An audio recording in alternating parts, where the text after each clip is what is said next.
In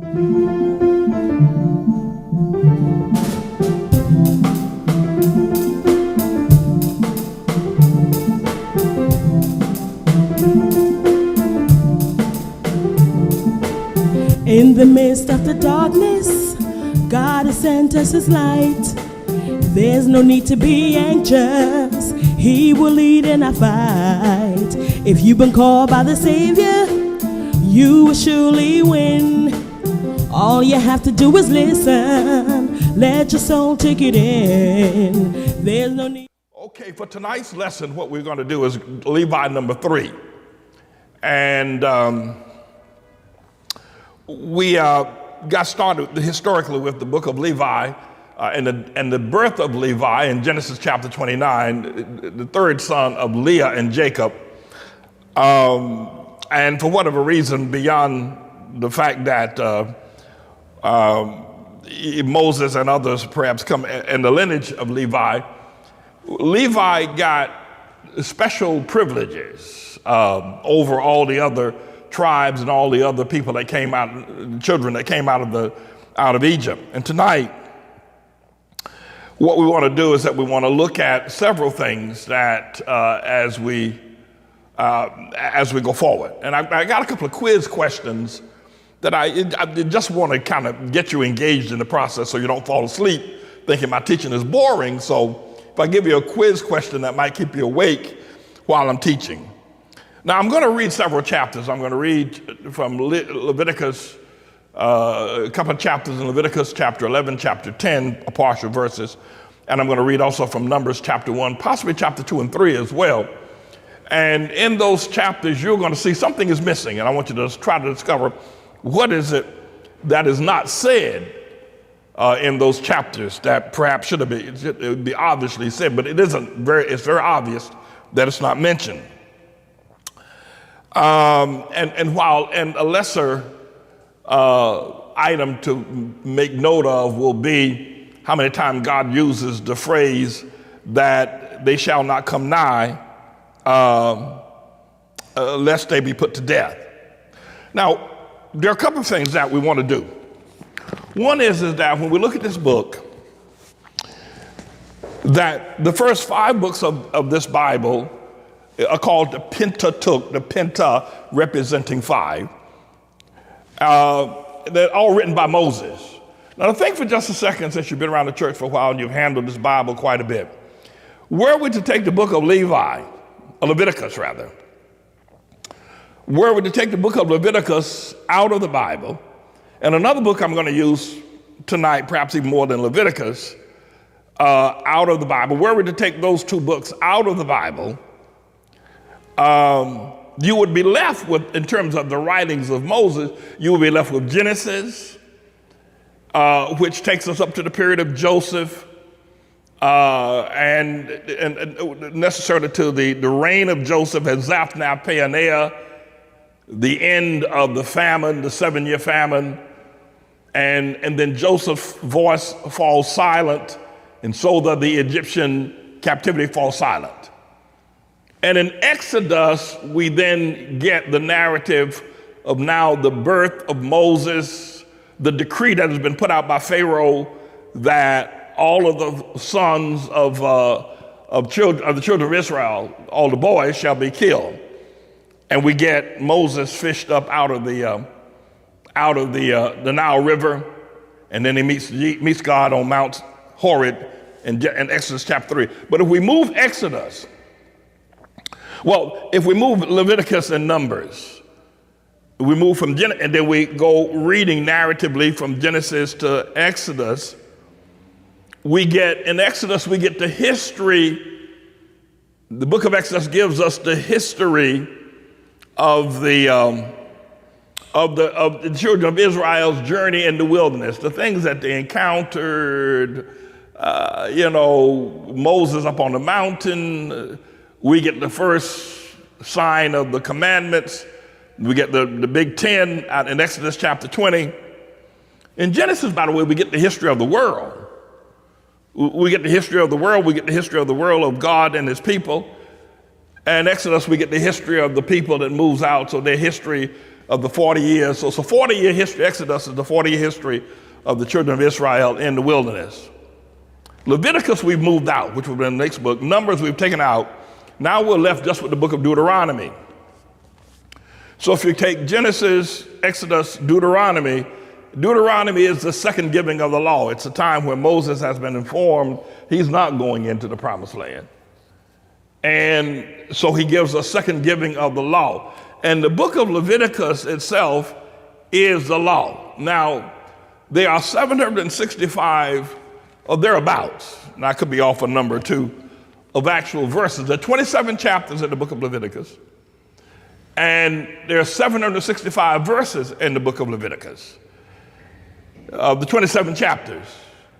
Now, we know that the laws that were given, there's some discretion, and I'm still ambivalent about which one I want to side with, whether there's 613 laws that Moses gave or 641 laws.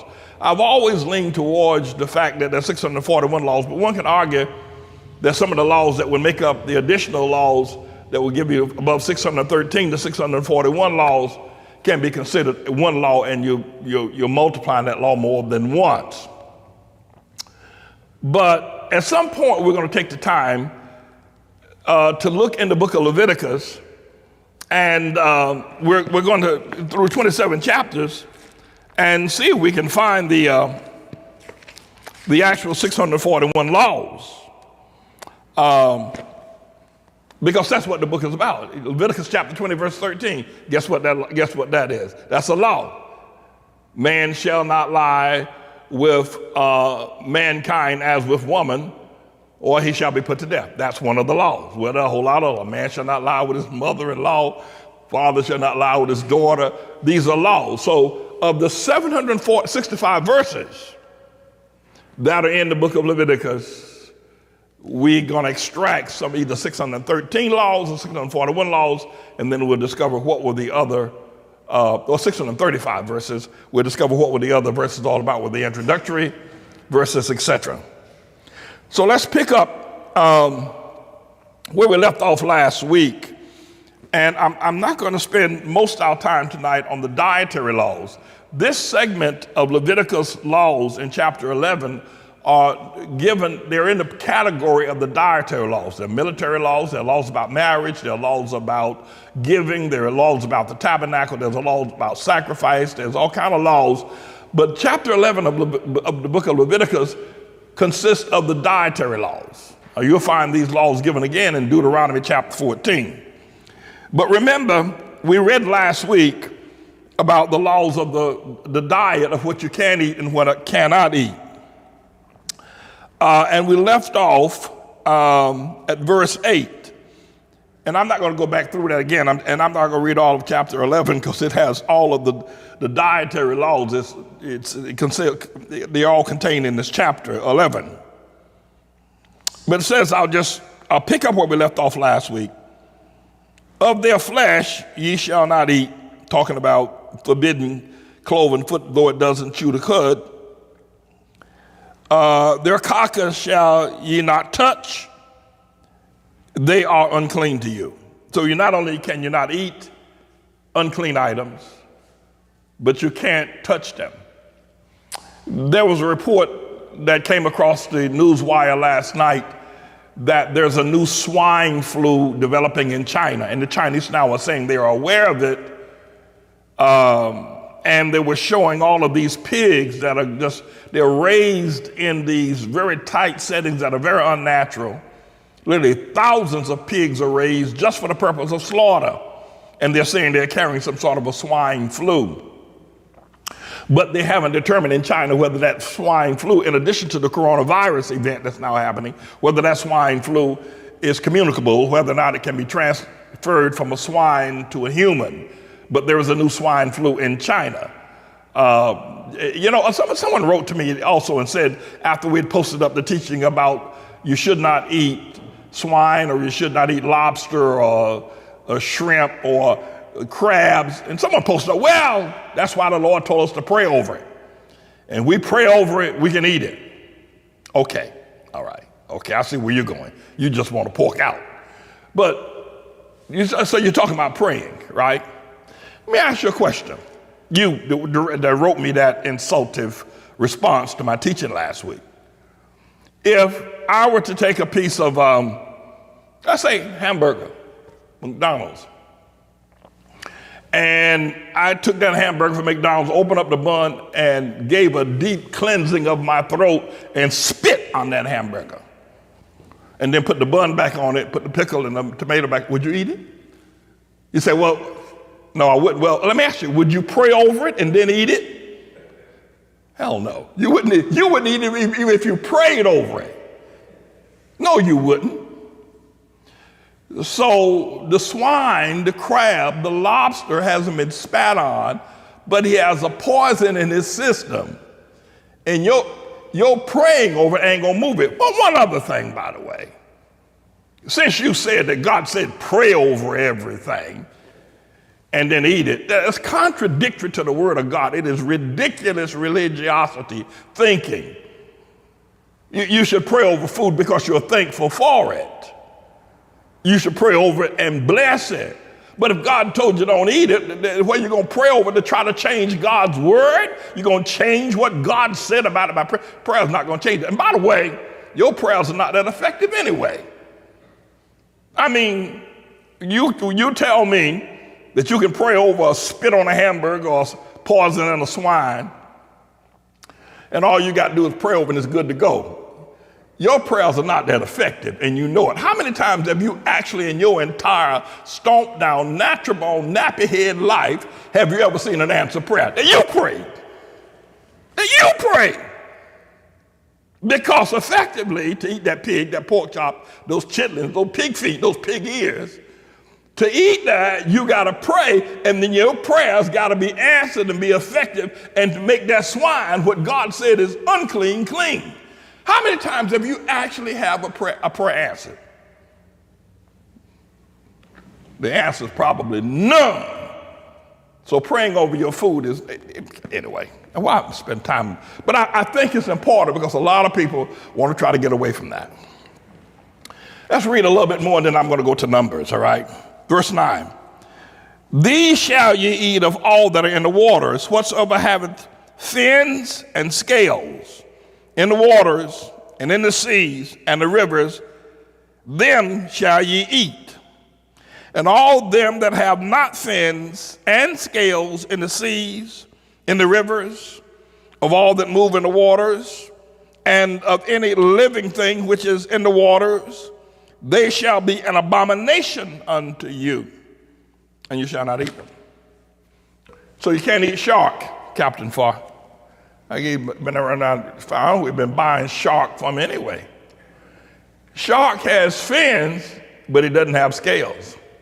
Years and years and years ago, there used to be a gray material made in suits called shark skin suits. It was just a gray wool, but they call it shark skins. Sharks don't have scales, they have skin. They got fins, but the fish has got to have both a fin and a scale, otherwise don't eat. So I wanted to be able to help you to do that. What I want to do now, I'm coming back to this. That's how many verses in chapter 11. There's another 47 verses in chapter 11 about what you can't eat. Did you know you could eat locusts? You could eat grasshoppers? Did you know that? I don't know if I want to eat them. But someone said they're very tasty, that you catch a grasshopper, roast him on the fire, and just eat him whole, just the way he is. But God gives you permission to eat locusts. Anyway, what I want to do now, but look at something a little bit more, I think, important for us, is to look at how the Levites, of the 12 sons of Israel, how the Levites got so much power. That is to say, they became the singular tribe that were established, out of which the priesthood came, and then they were established several duties as priests, and anybody who was not out of the tribe of Levi that came to do or tried to do anything, from being a musician or to being a priest or to being, in the Catholic term, an altar boy, or to be one that carries the temple or even cleans the temple, anybody who actually came in who was not a Levite that came in to clean the temple, God would kill him. And that gave the Levites uber power. Not just that, but when they set up their camp out in the wilderness, the tabernacle was a moving temple at a church. It wasn't stationary. They moved it from place to place. They had to set it up as a big tent, take it down when they got ready to move. And the way you're going to hear me read about how they were to be positioned on either side of the tent, and the Levites were to be right behind the tent out front. Very interesting, but they had uber power. They did, and the Levites did, and how they got that power, I'm going to show you. One is the reason, if you look in Leviticus chapter 10, you'll notice that the sons of Aaron, who was the first priest, had two other boys, three boys, one named Abihu, the other named Nadab, and an older boy named Eleazar. Nadab and Abihu, the Bible said, in the priest's office, the office of sacrifice, they offered strange fire, and God killed them right there. In Leviticus and Numbers, we discover that God kills anybody who was not, in those days, if you were not assigned from the tribe of Levi, you could not be a minister or a priest. Not only that, but you couldn't be a musician, you couldn't be a cameraman, you couldn't be any of that if you weren't a part of the Levitical tribe. So God killed Nadab and Abihu, and I'm going to read in Numbers the reassigning of the assignment on the Eleazar under Aaron, but those two boys blew it. What I'm going to do now is, I said before, so we got Leviticus, which really contains all the laws. The book of Leviticus is not a historical book. It just gives you all the laws. 27 chapters. It's the Constitution. It's the law. It's the Blackstone Law Library. It's the law. This is where you get all the laws. All the laws are contained in Leviticus. Now, some of them are repeated like in the book of Deuteronomy and also in the book of Exodus. But Leviticus is about the law. What I want to do, however, is look at another book called Numbers. And it is appropriately named Numbers because that's what God does. He numbers everybody. And so let's look at that in Numbers. Let's go to Numbers chapter. I think that, where should I go first?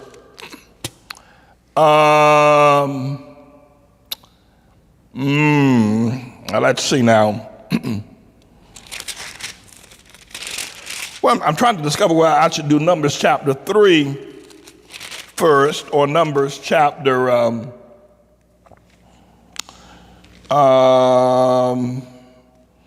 Numbers chapter 1. Let's do Numbers chapter, let's see. Let's do Numbers chapter 3 first, all right? And what we want to ultimately get to, I'm checking my notes here.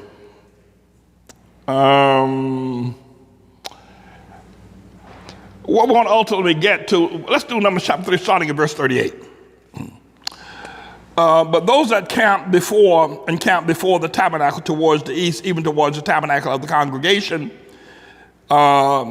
eastward shall be Moses and Aaron and his sons, keeping the charge of the sanctuary for the children of Israel, and for the stranger that cometh nigh shall be put to death. And all that were numbered of the Levites, which Moses and Aaron numbered at the commandment of the Lord throughout their families, all the males from a month old and upward were 20 and 2,000. And the Lord said unto Moses, number all the firstborn of the males of the children of Israel from a month old and upward, and take the number of their names, of their tribes. And thou shalt take the Levites for me, for I am the Lord. Instead of all the firstborn among the children of Israel and the cattle of the Levites, instead all the firstlings among the cattle of the children of Israel. And Moses numbered, in the book of Numbers, Moses numbered as the Lord commanded him, and all the firstborn among the children of Israel, and all the firstborn males by the number of names from a month old and upward. And those that were numbered of them in the book of Numbers were 20 and 200,000 rather, and 13.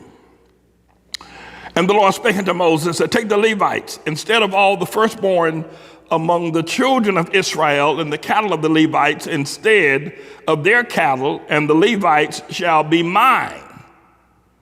The Lord says. Now, of all the tribes, God is saying, but of the Levites that are numbered, how many was it? There was 200,000 and 73, or 313, which would be 73, that were numbered. Then God says to Moses, all right, then take the Levites. Instead of the firstborn among the children of Israel and all the cattle of the Levites, instead of that, their cattle, the Levites shall be mine. Then it says, I am the Lord.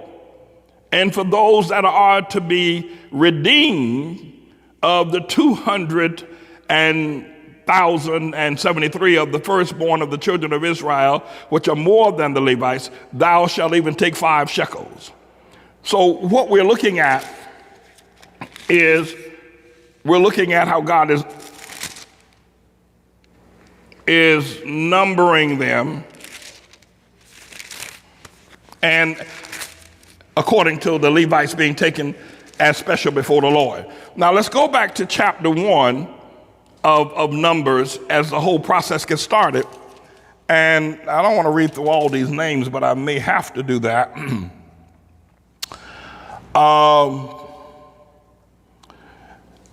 Well,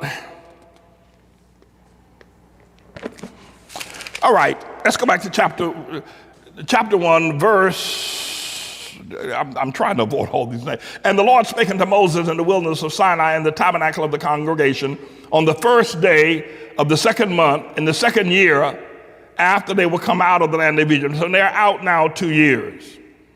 He take you to some of the congregation of the children of Israel after their families, by the house of their fathers, with the number of their names, each male by their poles, from 20 years old and upward, that are able to go forth to war in the Israel. Now, what I want you to look to here, there's something that's not going to be said. I want you to try to figure out what is it that's not being said. Now, God is numbering. He's going to go through all the tribes. I got to pronounce all the names. I'm going to actually do that. But I want you to ask yourself a question. What is it that's not being said? What is it that's here that you would think would have been said but has not been said? And then ultimately, the reason why I'm reading Numbers now is because I want you to become familiar with the significance of the tying in of the book of Leviticus and the book of Numbers, and also of the other tribes, but how the Levites got such immense power over all the nation of Israel, and anybody who touched them, God would kill them. And then, of course, we get the Levites, and we get their priesthood assignment. We're going to look at Gershon and Kohath and Merari, who are the sons of Eleazar. But think, what is missing here? I'm going to read for a while. And from 20 years old and upward are all able to go forth to war in Israel. Thou and Aaron shall number them by their armies. And with you there shall be a man of every tribe, everyone head of the house of their father, of his fathers. And these are the names of the men that shall stand with you. Of the tribe of Reuben, which was firstborn, Elzuar, the son of Shedeur, of Simeon, Shelumiel, the son of Zurishadai, of Judah, whose name. Now, you will notice, if you go back to Genesis chapter 29, that when the births of the sons of Leah are given, it's first Reuben, then Simeon, then Levi, and then Judah, which is the fourth and the last child that was born by Leah. But you'll notice that what's missing here is that Levi gets skipped over and they go right from Simeon to Judah. All right, verse 6, of Simeon, his sons, of Judah, can I just say his sons, because all these names, Nahshon, the son of Amminadab, so I don't want to be disingenuous here, but I'll just give Issachar, Nathaniel, the son of Zuar, then Zebulun. By the way, a lot of people call his name Zebulun. And in North Carolina, it was a doctor. It was a dentist. His name, he had a dentist right there on Main Street in Red Springs, North Carolina. His name was Dr. We call him Dr. Zebulon. But really, it's pronounced Zebulon, Zebulon. And Eliab, the son of Helen, the children of Joseph. Now, it's interesting here because Joseph does not get Joseph is one of the sons of Jacob. He's one of the 12. But God doesn't give him a tribe. He's not the head of a tribe. What God does is substitute Joseph's son. One is called Ephraim and the other is called Manasseh. And so Joseph is left out of the tribal authority, if you will. Verse 10, and the children of Joseph, Ephraim, Eliashma, the son of Amminahud of Manasseh, and Gamaliel, the son of Pedahzud, Lord have mercy, and of Benjamin, Abidan, the son of Gideah, and of Dan, Elziah, the son of Ammishaddai. Now, you know, I'm just doing a real butchering of these names, and God forgive me for not having a better tongue to pronounce these names. Please forgive me. Of Asher, his sons. Of Gad, his sons. Of Naphtali, his sons. And that's the list of the 12.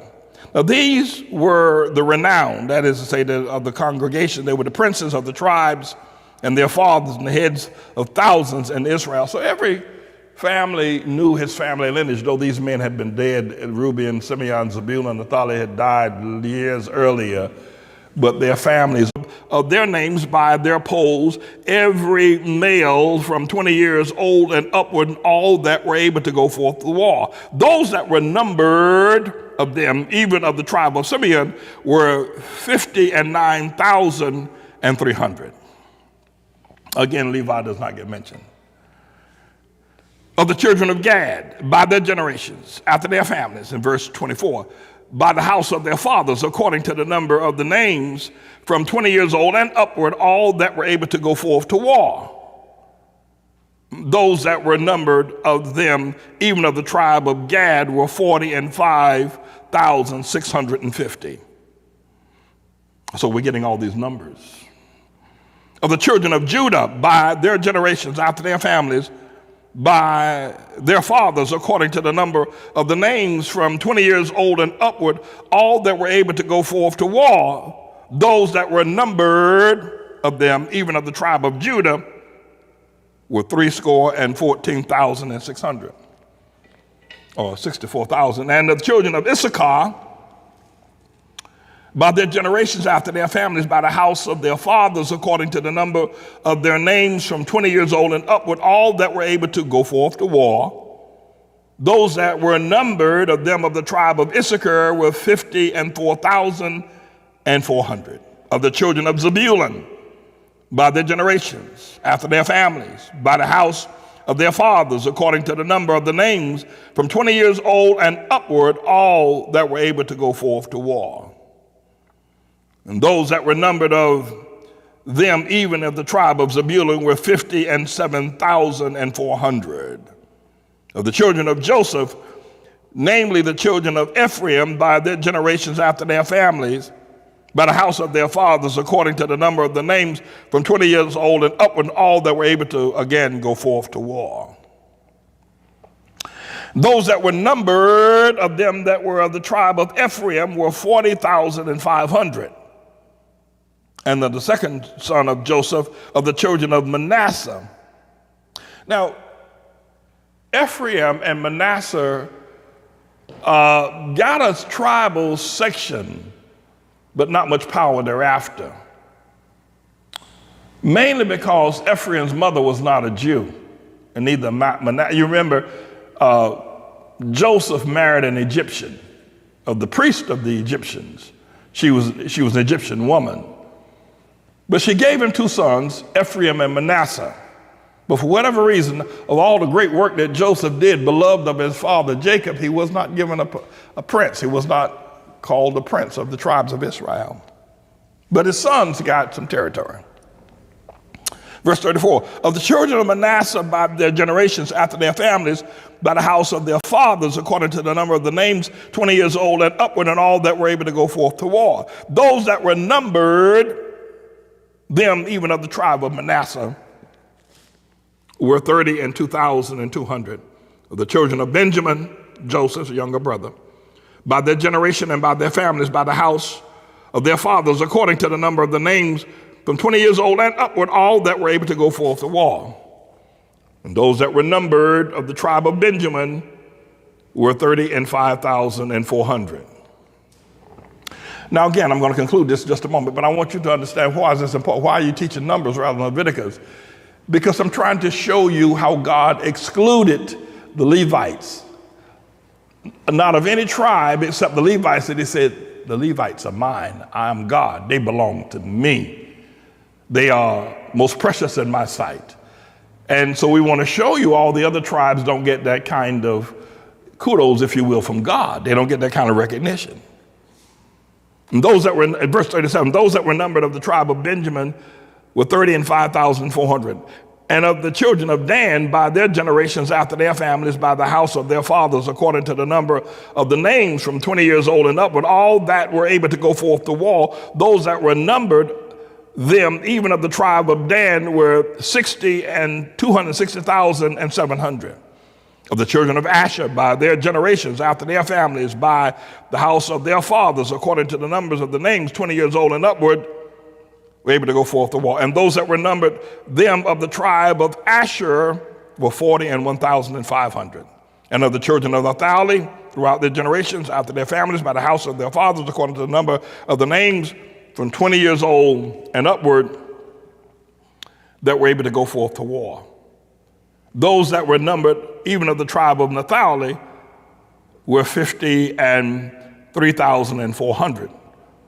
These are those that were numbered in the book of Numbers, which Moses and Aaron numbered, and the prince of Israel being 12 men, and that's about, not 12 men, 12 different tribes. The prince, all these were considered princes, each one. Being 12 men, each one was for the house of their fathers. So were all those that were numbered of the children of Israel by the house of their fathers from 20 years old and upward, all that were even able to go forth to war. Even all that were numbered were, total number of all these numbers was 600,000, 3,500. Verse 47 is where I want to go to. But the Levites, very important. But the Levites, after the number of their tribes, were numbered among them. For the Lord had spoken unto Moses, saying, only thou shalt not number the tribe of Levi, neither take the sum of them from among the children of Israel. But thou shalt appoint the Levites over the tabernacle of testimony, and over the vessels thereof, and over all the things that belongeth to it. They shall bear the tabernacle and all the vessels thereof, and they shall minister unto it, and shall encamp round about the tabernacle. And when the tabernacle setteth forth, the Levite shall take it down, and when the tabernacle is to be pitched, that's when it's ready to be moved, they shall take it down, and when it's pitched, ready to be set up, the Levites shall set it up. And the stranger that cometh nigh shall be put to death. In other words, nobody, you couldn't work, you couldn't serve in the temple, you couldn't do anything. Now, God gave all that about all the Dan, Issachar, Zebulun, Naphtali, and all that tribe, all the 12 princes, even Manasseh and Ephraim. But of Levi, they were not numbered. They were not allowed to go off to war. You notice the continual phrase was 20 years old and upward, they were able to go off to war. So we have a principle here, I think, in America, where if you're 18 years old, you're able to go off to war. However, there are deferments that are given. If you were married, you could get another classification if you just got married. That classification that that I got during the Vietnam War came out of this book of Leviticus, not Numbers, but Leviticus. For if a man has just taken a wife and he's only been with her for less than a year, he cannot go off to war, even if he's 20 years old and up. So there was the military deferment, all those laws, and many of the laws that we enjoy as a nation here in America comes from the book of Leviticus as well. But the thing I wanted to show you most importantly here was how the Levites were treated special. And their job was of such that anybody who tried to do their job, anybody who said they were a preacher and were not a tribe of Levi, you came and tried to touch anything, even clean the toilets, God would kill you. Verse 52. And the children of Israel shall pitch their tents, every man by his own camp, and every man by his own standard throughout their host. By standard, it means they were all given various assignments. In other words, if the tabernacle was put forward, for instance, if there was a mountain behind them, if they were traveling, when they put up the tabernacle, and by the way, you heard they had over 600,000 people, right? So the tabernacle must have been huge. It was some small place. For all of them to come in on the Sabbath day and worship, it must have been huge. Now, you haven't heard me read as of yet the number of people that it took to set up that tent, to set up that tabernacle. And the tabernacle that was designed was a big tent, and it had poles, like these poles, they had support systems. It had rods, you had to pitch it, and then you had to put staves and ropes around it like you would any other tent, so the wind didn't blow it down. Sometimes they stayed in one place for 3 or 4 months. The tabernacle stayed there, so it had to endure rain, wind. And then, of course, there were curtains that had to be put up. There were all kinds of vessels. The altar had to be set up, the floor, the curtains, the rugs. All that had to be set up, all that. And it was a massive undertaking. You're talking about something as big as Yankee Stadium or bigger, if not bigger than to set up in the wilderness so everybody could come in at one time and worship. It was a humongous undertaking. The Levites' job was to take care of that entire process, and nobody else could even so much as touch a rod or a chair or a pew or a toilet stool, if you will, in that process. So, and this gave them power. And God said if anybody else comes in to try to be a priest, and we're going to look at chapter 2, we're going to look at the organization of the priests of Gershon, of Korath, and Merari, that would be put to death. So where was I reading at just then? Verse 53, but the Levites shall pitch round about the tabernacle. In other words, the Levites shall camp round about the tabernacle. So in other words, what God's saying, he was setting up really urban planning. You got 12 tribes. You got nearly over 500,000 people out there in the desert, right? They were not allowed to mingle when they had their houses, when they set up their camps. Reuben had his camp and all of his 50,000 men behind the tabernacle. And I don't want to get this, I have to go back over this again. Who was on the east side of the tabernacle, who was on the west side of the tabernacle, but the Levites were around the tabernacle, and then on the east side was Reuben, on the rising of the sun. On the west side of the tabernacle, for instance, Simeon and his 65,000 people, family members, would sit on the west. Reuben, the oldest boy, would sit on the east as the rising of the sun. And then Levi would circle his camp would be around the entire, he'd be like a protected fence around the entire tabernacle. And then you would have Judah, and you would have the other tribes, Dan, Zebulun, Issachar. They would all be further away. So the older you were, the larger you're established as a priest, as a prince, the closer you got to the tabernacle. The younger you were, like Benjamin, Manasseh, and Ephraim, you were stationed away from the tabernacle. And you think about this, and one of the reasons why I started teaching this lesson, because I was thinking about, we have to, in the 1,000-year reign of peace, What's going to be our law? We're not going to have the Constitution of America. America will have no importance over who we will be in the 1,000-year reign of peace. The French Parliament, the English government, the communist ideology, none of that. Well, none of that. So when we are in the 1,000-year reign of peace for 1,000 years, what will be our governing principle?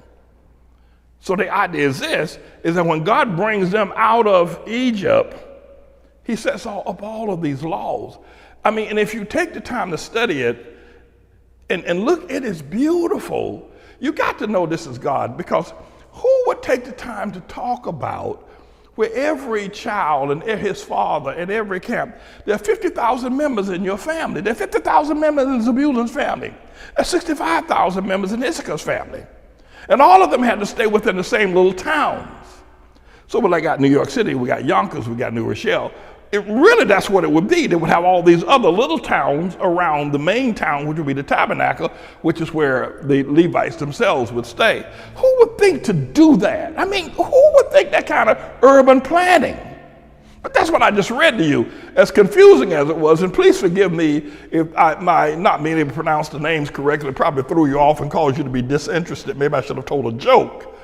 But what I wanted you to see here was the planning that God put into this thing. This was no joke. This is ancient planning written thousands of years ago of how each family, each tribe, according to its hierarchy, was established and what each one of their assignments were to do. But the tribe that got the most press, the tribe that was the most important, was the tribe of the Levites. And that's what I'm trying to communicate here tonight. Now I don't have very much time left to wrap all of this up. I wanted to get to chapter 2 because in chapter 2, we're going to look at, okay, you got temple workers, you got musicians, you got all those people that come out of the tribe of Levi. And no priest nobody could be a priest if you were not a Levite. And we're going to look at that in chapter 2 next week. We can't do that tonight. I don't have enough time. But the Levites also, their job was to keep the tabernacle, which was a massive tent. So they couldn't be shepherds. They couldn't be military men. They couldn't go off to war. Did I read that yet? Let's see if I didn't read that yet. But the Levites shall pitch around about the tabernacle of testimony, and there be no wrath upon the congregation of children of Israel. And the Levites shall keep charge of the tabernacle, and the children of Israel did according to all that the Lord commanded Moses, so they did. In chapter 2, we'll get to the point where they cannot go off to war. And so, because they weren't farmers, they weren't shepherds, as all the other tribes were able to do, all the other tribes would bring on their day of worship, they would bring their tithes and their offerings of their sheep, of their herds, of their flocks.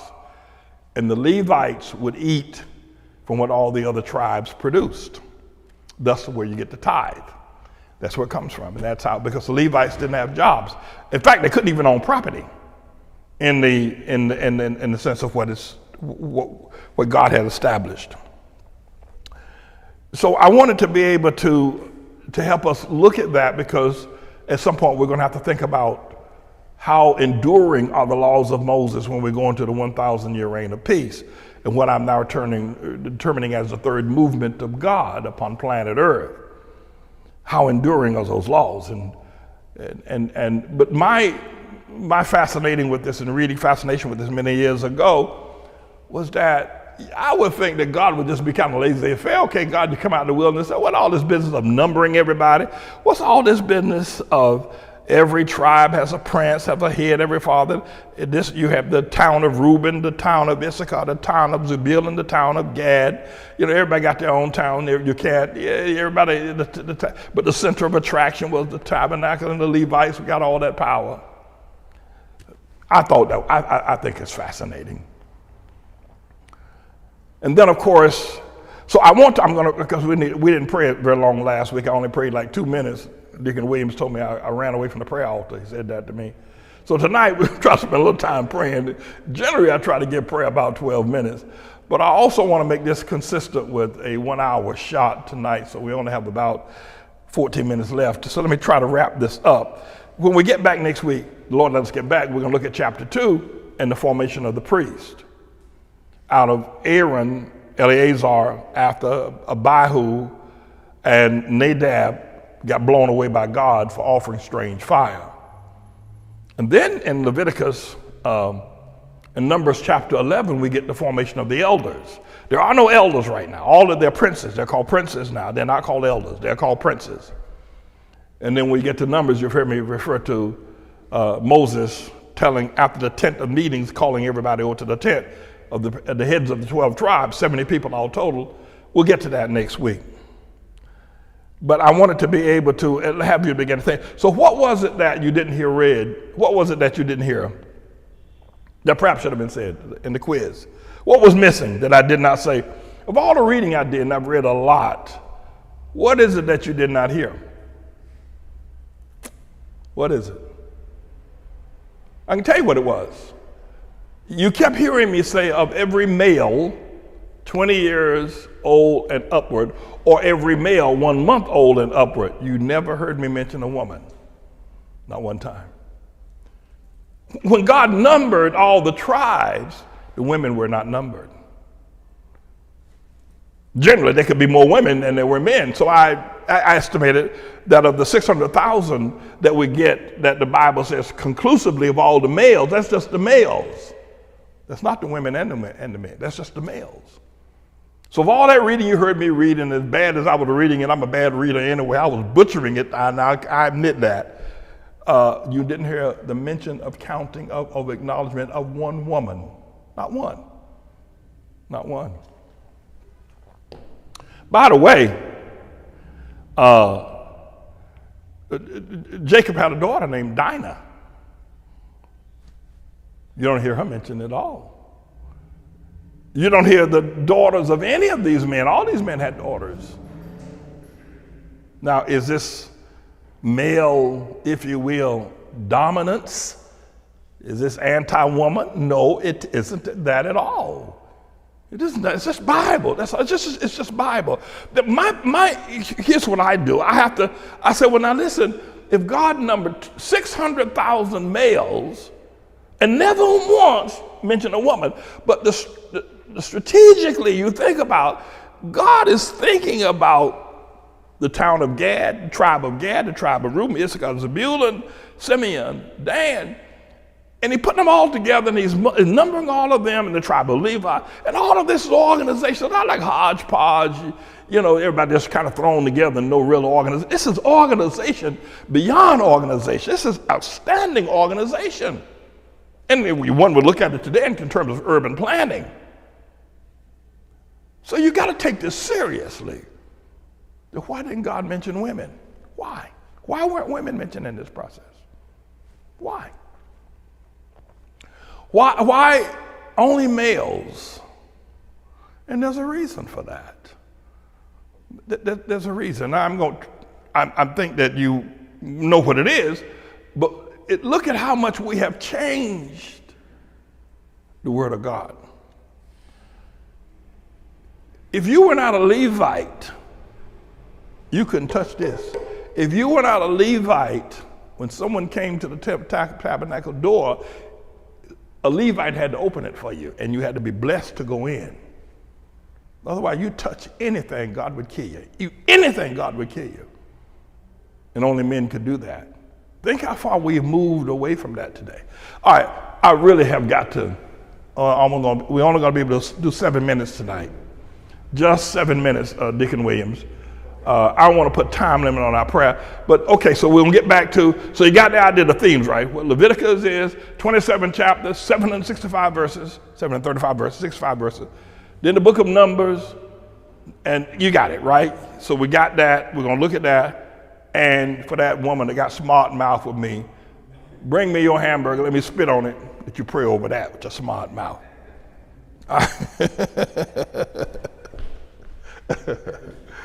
All right, okay, everybody, hit the deck. Everybody, hit the deck. Hit the deck. Everybody on your knees. Unless you're driving your car, you're working at the workbench, hit the deck. Everybody. 7 minutes, I got to get up, Deacon. All right? You got me? Oh, praise the Lord, all ye nations, praise him, all ye people, for his merciful kindness is great towards us. The truth of the Lord endureth forever. Praise ye the Lord. Praise ye the Lord. Praise ye the Lord.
Worthy, oh worthy are you, Lord, worthy to be thanked and praised, to worship and adore. Worthy, oh worthy are you, Lord, worthy to be thanked and praised, to worship and adore. I love you, Lord, and I lift my voice to worship you. O my soul, rejoice. Take joy, my King, in what you hear. Let it be a sweet, sweet sound in your ear. Oh, we bring the sacrifice of praise into the house of the Lord. We bring the sacrifice of praise into the house of the Lord, and we offer up to you the sacrifices of thanksgiving, and we offer up to you the sacrifices of joy.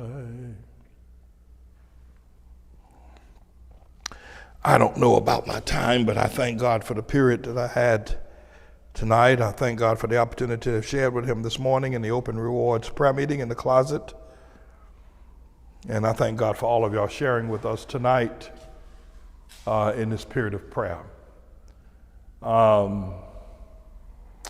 I want you to know that Virtuous Myers went to the hospital to have a surgical procedure. A stent was to be placed in her, but after some other kind of testing and procedure, she did not have to have that stent.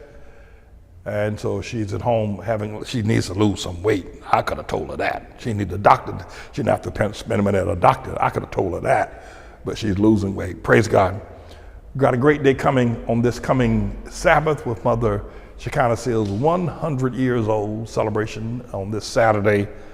Everybody will not be able to come, and I want everybody to be very cautious. Please, this coronavirus is getting ready to do a worse thing than it did 2 months ago. Please be cautious, everybody. Please wear a mask. Please be prayerful. And I know y'all want to be in church. I know you want to come back to worship. I know that. But trust me, this thing is getting ready to get really, really wild out here. And I'm almost at one point was cancel the event for the Mother Shekinah. But remember your tithes and your offerings. Lay no stone in front of me. Don't put anything in front of me that causes me to stumble. And don't take the Lord's money and give it to somebody else. Amen. Don't rob God. The tithe and the offering and the Cash App is most accessible to everybody. Peace out, everybody. Praise Almighty God.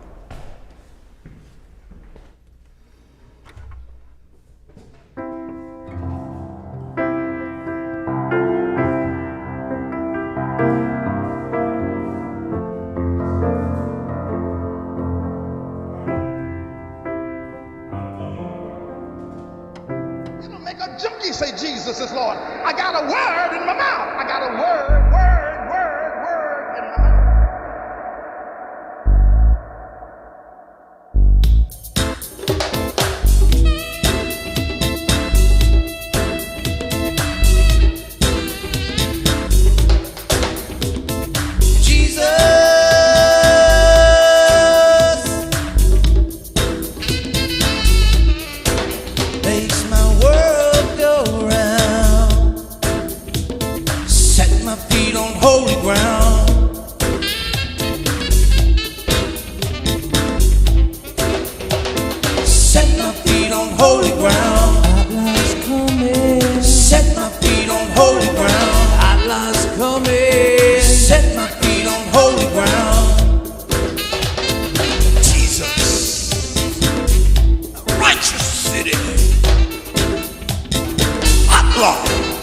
That's what God said.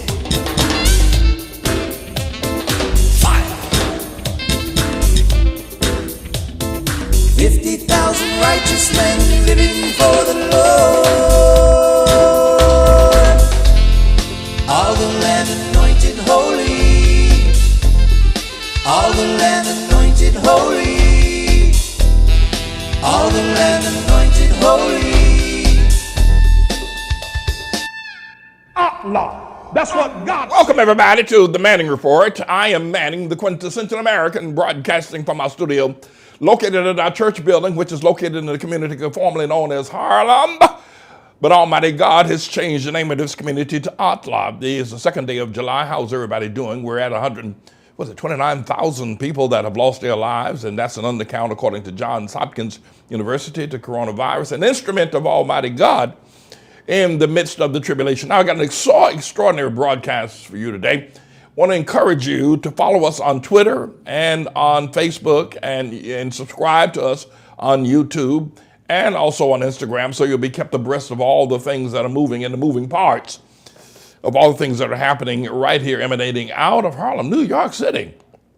And with the Manning Report and with the Trust in the Lord Hour and all kinds of other extraordinary things that happen. Now today, what I want to be able to do today, in light of all the I suppose, activity around this satanic group called Black Lives Matter, I want to issue a formal statement that Black Lives Matter written on public streets is house Negro graffiti. That's just all that it is. And you'll remember going back a couple of weeks ago that the insidious mayor, Muriel Browser of Washington, D.C., changed the name of Lafayette Park without conference and without council to Black Lives Matter Park, which was completely illegal, unconstitutional, and oppressive and racist to the core. That she changed the name of that park to Black Lives Matter Park. It will not stand, and we're going to put together a group of people that will refute her doing such an ugly deed. But not only did she do that, she wrote on one of the main streets leading to the White House, the presidency of the United States of America. She also wrote in huge letters, Black Lives Matter. And so it became a phenomenon where others, such as Mayor Bill de Blasio here in New York City, is now giving the okay to write the same thing, Black Lives Matter, written on Fulton Street in Brooklyn, New York, to be written on 7th Avenue and 125th Street here in Harlem, New York City. And now Bill de Blasio is in a threatening and in a very childish and vindictive and vendetted way is planning to write Black Lives Matter on 5th Avenue and 57th Street in front of Trump Tower. And I'm here to tell you that it's nothing more than house Negro graffiti. That's all that it is. It's just graffiti fueled by the house Negroes, the pinch nose Negroes, the teddy bear lane Negroes. It's just the graffiti, and it ought to be treated as such. Now, you may say, well, Pastor Manning, why aren't you down with Black Lives Matter? Don't Black Lives Matter? Isn't that important? Haven't black people suffered at the hands of black people, white people rather? And I was right, it wasn't a misstatement. No, black people have suffered at the hands of black people a factor of 1,000,000 times more than they've suffered at the hands of anybody, white police brutality, any of that. So I think that to say that their lives matter is nothing but a flat out lie. It's a lie when you see the horrific activity of black people against each other. But I'll come back to that. Let me say this, so many of you will have arguments against me. I want you to know that whatever you raise against me, whether you will call me a racist or want to call me an Uncle Tom, or you want to say I ain't black enough, or that I ain't for the black man, and every time you say that, I'm going to say John 8:32. I'm going to say John 8:32. Now, in case you don't know what that means, it means exactly this.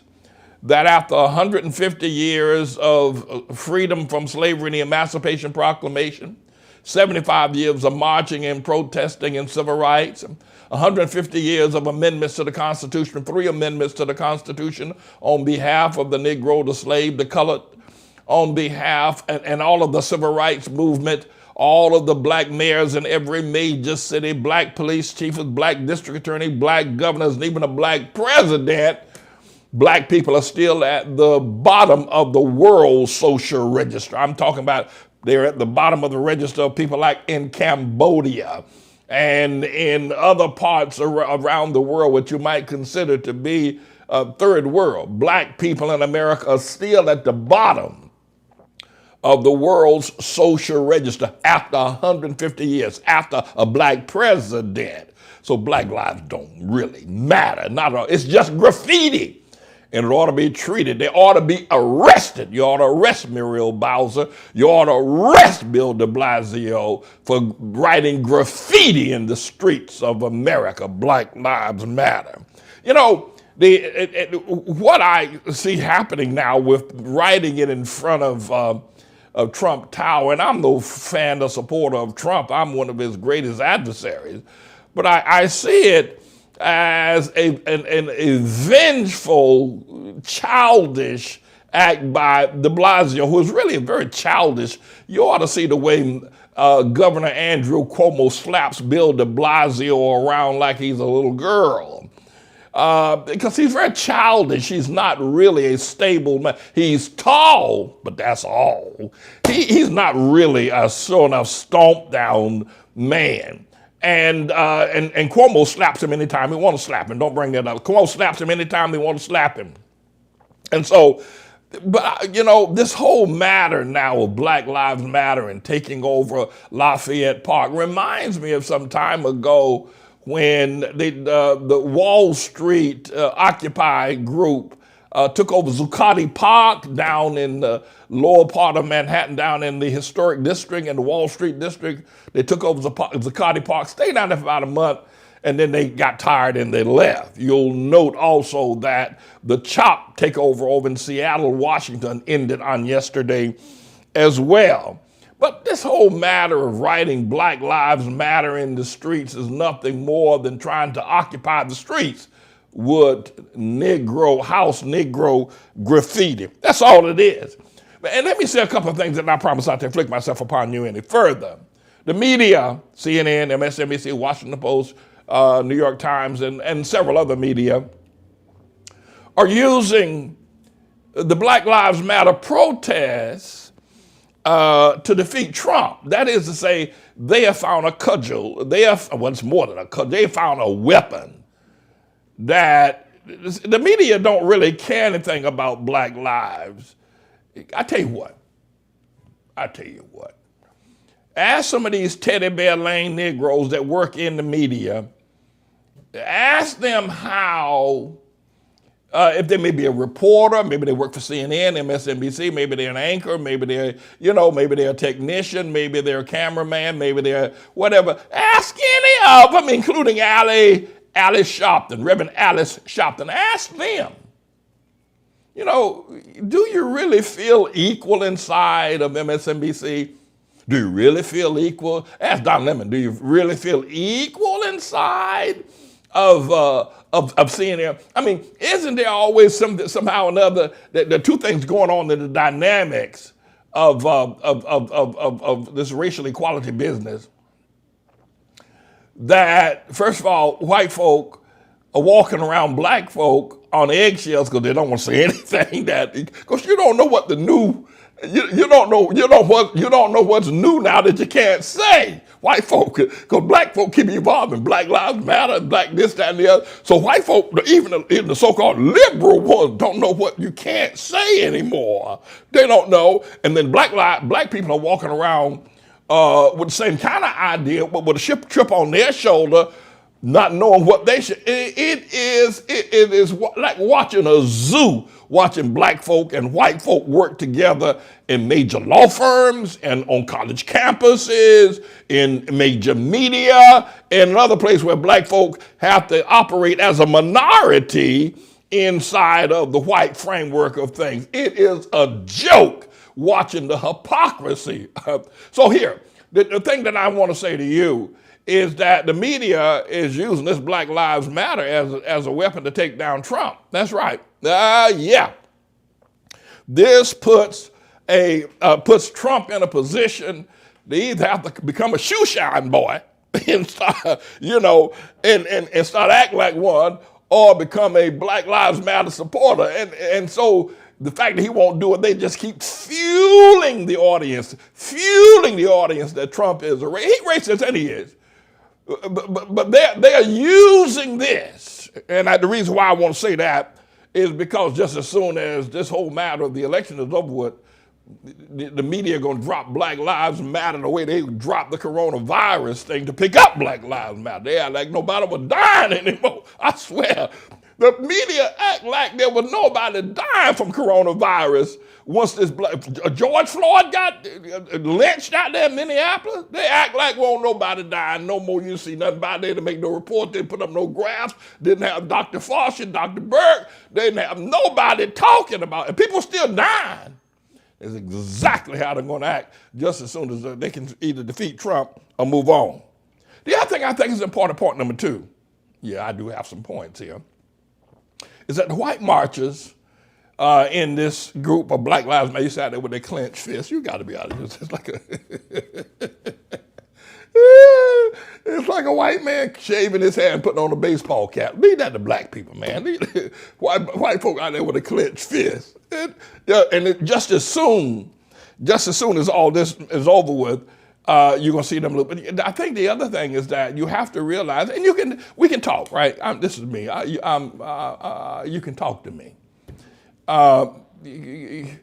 Just many of these white folk, unwittingly, I should say, that many of them see black people as abused, helpless little puppies. You know why George Floyd incited people more than did Eric Garner? You know why they didn't march for Eric Garner? Same thing, died of a chokehold. Because Eric Garner was a big man. He looked like a great big bear, you know. And he was able to give him a tussle. So they figured, well, it was almost, like he really didn't need your sympathy because he was so big. But George Floyd, who's also very tall, but you couldn't tell that by him in the street, with that 4 police officers, because that's where the video picks up, with 4 police officers on his neck. And so that's how, can I talk to you? Okay. And I promise I won't bother you no more if you don't want to hear anything after this. You see, that's how white people, especially young white people, Japheth people is who they are. They're Japheth. They're the son of Japheth, who was the 3rd son of Noah that got off the boat after the great rain and the great flood in Genesis. Japheth people. Black people are Hamites.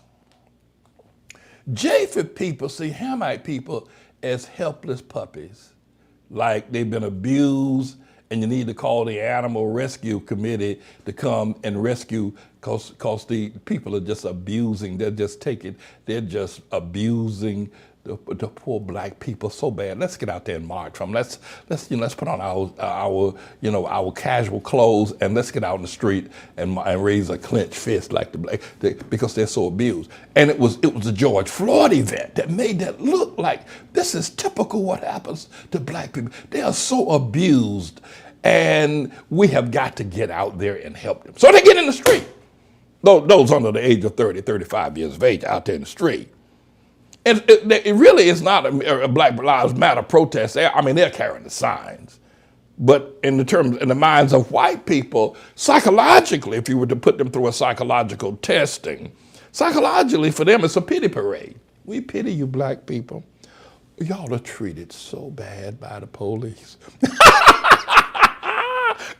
Look what they did to that man. Oh, that was so awful. That was so awful. You ought to see what drug dealers do to black people. You ought to see a black man choke his black wife if she ain't got the dinner, or if she says something to him he don't like. You ought to see him put a chokehold on her. You ought to see the bruises on her, on the black woman. All over America, all over Chicago, New York, Houston, Dallas, San Francisco, Miami. You ought to see the bruises on the black woman that's been choked by the black man. No, it's white people's pity party. It ain't the black. They'll go under the banner of Black Lives Matter, but they ought to tell the truth. They ought to put a sign up. This is a pity party, because we feel that these black people, they are so abused and so helpless, and so we got to get out here and help them.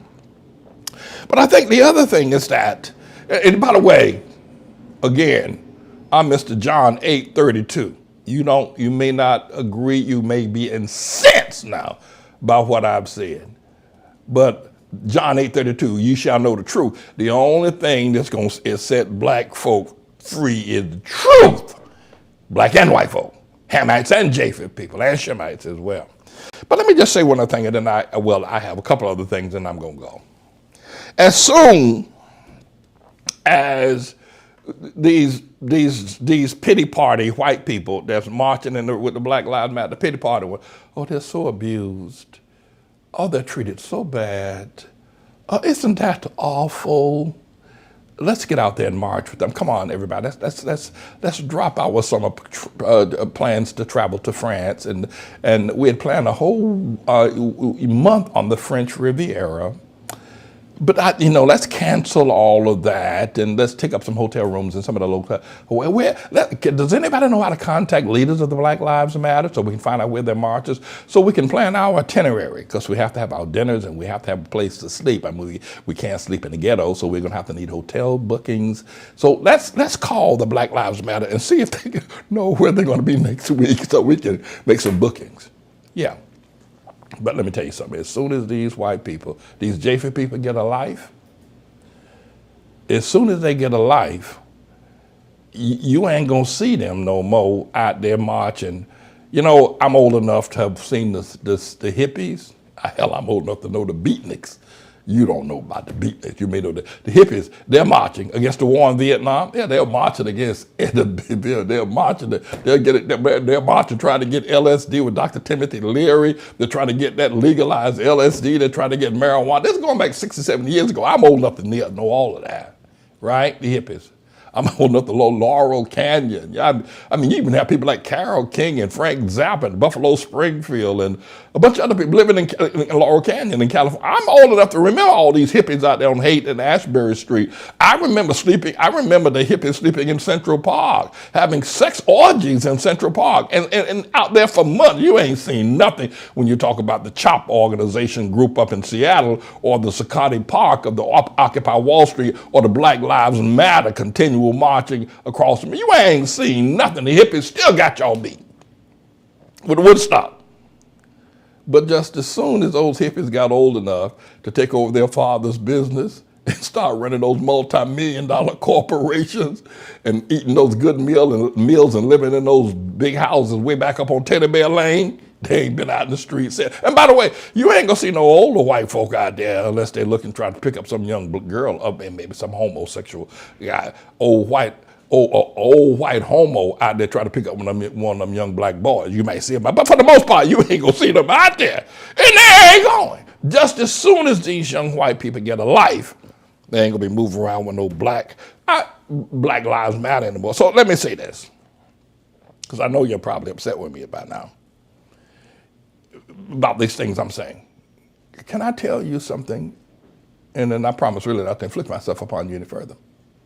Dr. King, whatever you want to say about me, may like him, don't like him. I don't agree with all of what he did. I'm a violent person. I don't agree with nonviolence. But but he was a courageous man. I mean, they killed Medgar Evers, you know that. They killed him too, by the way, Dr. King. But it took a lot of courage to do what he did. And you know what happened? That the moment the movement began to wane, the white media, the summer of freedom, once that was over with, the media, the Wall Street Journal, the New York Times, the Washington Post, they began to write about other stories and left Dr. King hanging. He got a lot of press from the March on Washington in 1963, but after that, they didn't give him any press anymore. And he wasn't really, and he didn't have people marching with him anymore. When he went to Chicago, he went to Chicago to try to he left the South and Southern segregation and racism and went to Chicago to confront Northern racism, because the media were not interested in anything he was doing with the Southern racism anymore. It was old stories. The Vietnam War was going on. They really didn't want to cover him anymore. And he had less coverage than I get now from the mainstream media. But when he went to Chicago, they picked it back up again. And then, the media, they're fickle. Even with Dr. King, they were very fickle. If it didn't suit their purposes, if it didn't make money for them, if it didn't have their white political candidate and their white political ideology, Dr. King was just like anybody else walking down the street. He was nobody to the media. And then lo and behold, Dr. King got up in the Riverside Church in April, I think it was 1967, was it? And made that speech against Vietnam War. And after that, the media turned on him like a bunch of sharks circling a pool of blood in the sea. And that was it. And then really his life was over with. He probably contemplated committing suicide because the media dropped him. They abandoned him. They excoriated him. And not just the media, but Roy Wilkins, the NAACP and black leaders, they excoriated him, pardon me. He was a nobody because their purposes had already been met politically and they didn't need him anymore. So if they did that to Dr. King, now you may not be historically astute enough to know that. That's why you listen to me, so you can learn something. If they did that to Dr. King, Bill de Blasio is only using this house Negro graffiti called Black Lives Matter to meet his own political end. That's the only reason why he or any of these politicians, and most especially the media, I'm going to tell you, if Biden defeats Trump, Black Lives Matter won't mean a damn thing. It'll be yesterday's news. But it's a scream. But remember this, it ain't nothing but house Negro graffiti. It is a satanic lie cooked up in the bottomless pit of hell. Well, black people don't care nothing about black people. All you got to do, if you white, maybe you really don't understand me. All you got to do, brother, is get black and walk in the ghetto. And don't get black. If you're gonna get black, at least be a black woman, black man. Because if you get black to try to understand black folk, don't be a black woman. You can get the hell beat out you day and night. You can get the hell worked out you. You're gonna get the hell out of you. And you still ain't gonna be nobody. You still ain't gonna matter if you're trying to understand. But me, I live in the hood. I've been there for 40 years. Trying to pull your coat. Black Lives Matter. House Negro graffiti. Arrest Bill de Blasio. Arrest a citizen's arrest of writing graffiti. What is the punishment for graffiti writers? Then arrest Bill de Blasio. Me. I'm James David Manning, everybody. I'm the Lord's servant. You will come in contact with someone who is infected with the coronavirus. And you can be right there in your own home, on your own doorstep. You are going to come in contact with someone who has the coronavirus. On Thursday, March 5th, Heather Bauer went to a casual dinner party in her town of Westport, Connecticut. 4 days later, she felt achy and feverish. She had a temperature of 101. 5 days after that, she was in the coronavirus ward at Yale Hospital, fearing that she would die. I believe that as many as 20 to 40,000 people from Fort Greene to Harlem, New York City will die. A well-known ER doctor here in New York who battled to save the lives of so many others. Her family now says she has taken her own life.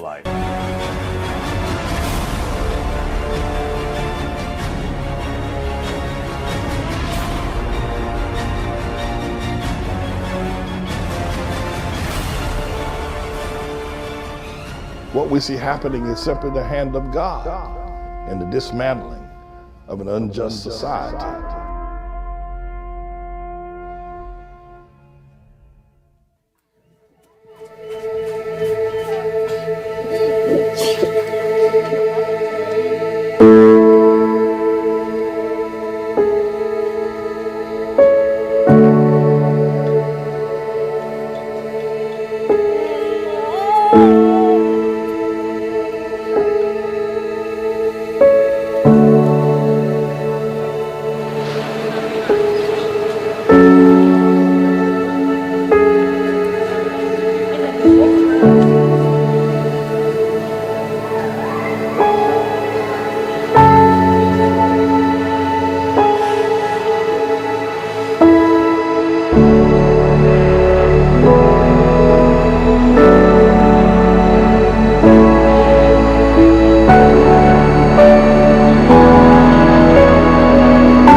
It isn't just about making bent legs straight.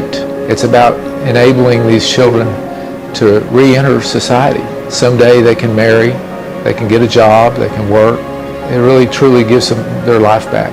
Their medical photos that we take kind of show it all. Their pre-op picture, none of them are smiling and they all look really scared. And then in their post-op picture, they have the biggest smiles on and they're so happy.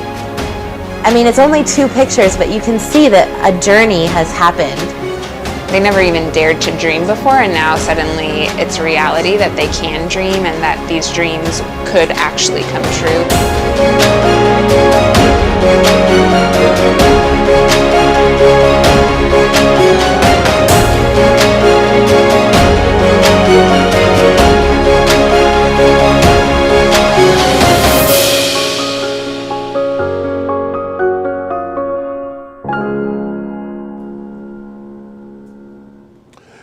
All right, I want to say a few other things to you with respect to the removal of all the Confederate military statues, the attempt to congressionally change the name of many of the American military installations known as forts, removing the names of those that served as Confederate generals or soldiers in the Great Civil War of America.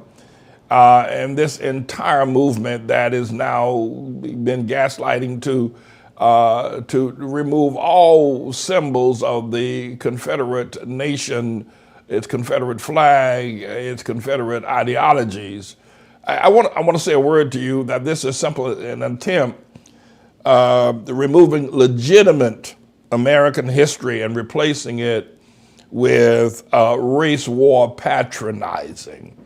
The history, the statutes, the Stonewall Jacksons, the Robert E. Lees, the Fort Braggs, these are legitimate historical treks of the American journey, and they should not be removed. Now, you don't have to like the history of what has happened, nor the event of the Civil War, nor that the South and its Confederacy had the legitimate constitutional right to succeed from the original 13 colonies, and also to defend itself, as did the American Revolutionary War in its defense against Great Britain to gain its own freedom.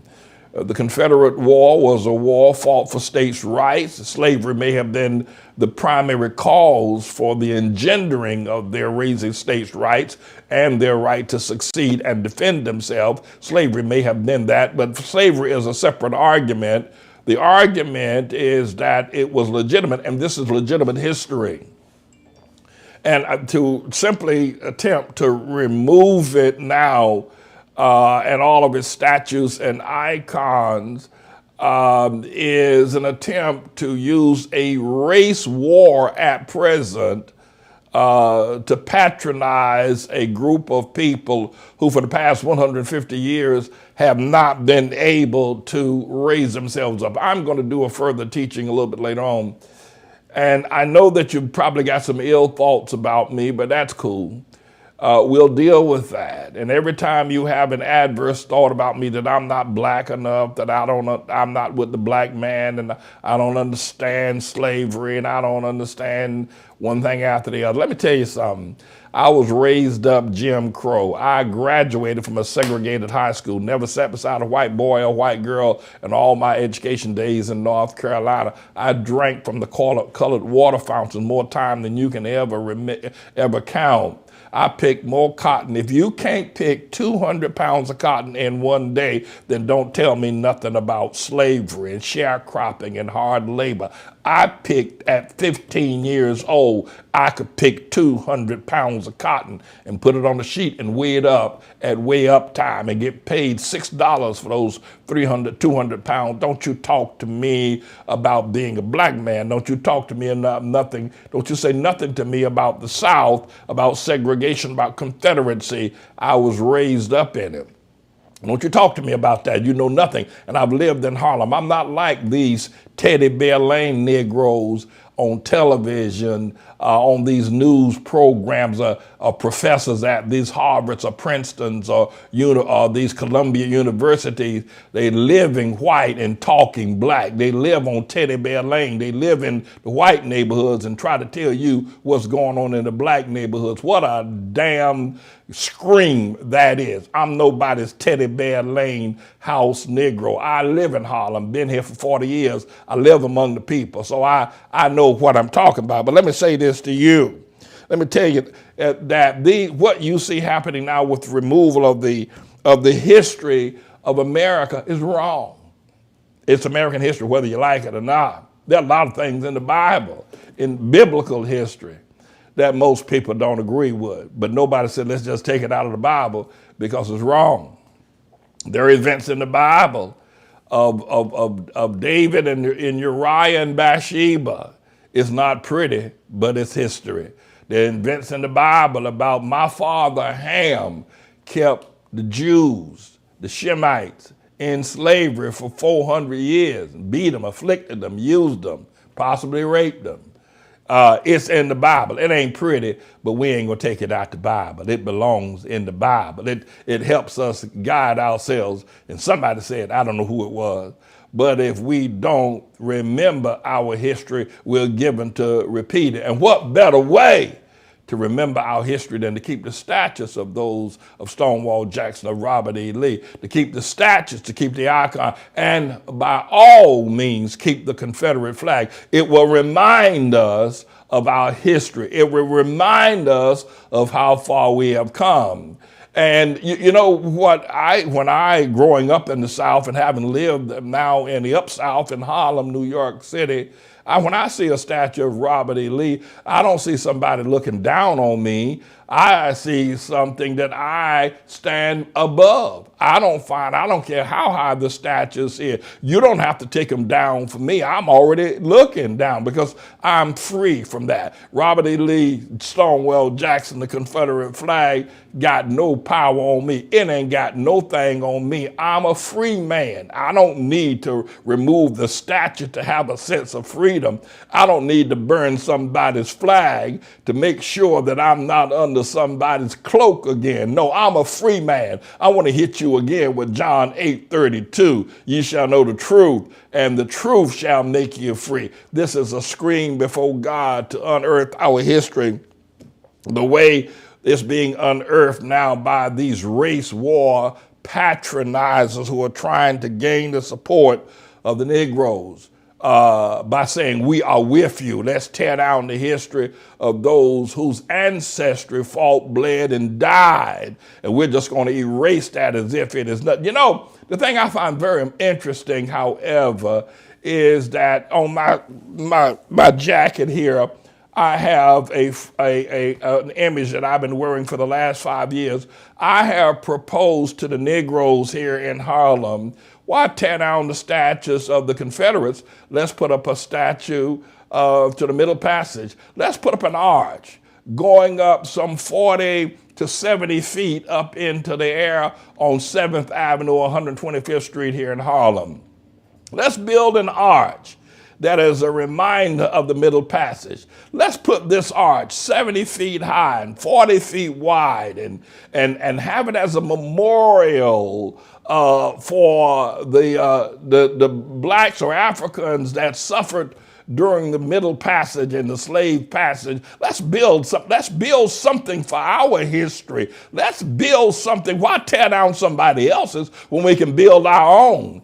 And you know I've not gotten one peep nor squeak from these Negroes when it says, why don't you stop trying to tear down other people's history and build your own? Wouldn't that be beautiful to build an arch 70 feet high, 40 feet wide, over the streets of Harlem, New York, in the background of the famous Apollo Theater on Adam Clayton Jr. Boulevard, a tribute to all those that died in the Middle Passage. I've put this out for the past 5 years. I've preached about it, put it on a signboard of our church, tried to reach out to the Negroes in Harlem, and I have not gotten one dime or one vote of support, not one. Hey, Bill de Blasio, Yay, Bill, rather than writing Black Lives Matter, why don't we put up an arch ourselves? Rather than tearing down Teddy Roosevelt, why don't we put up our own arches? You know, the other thing I find interesting, and you may agree,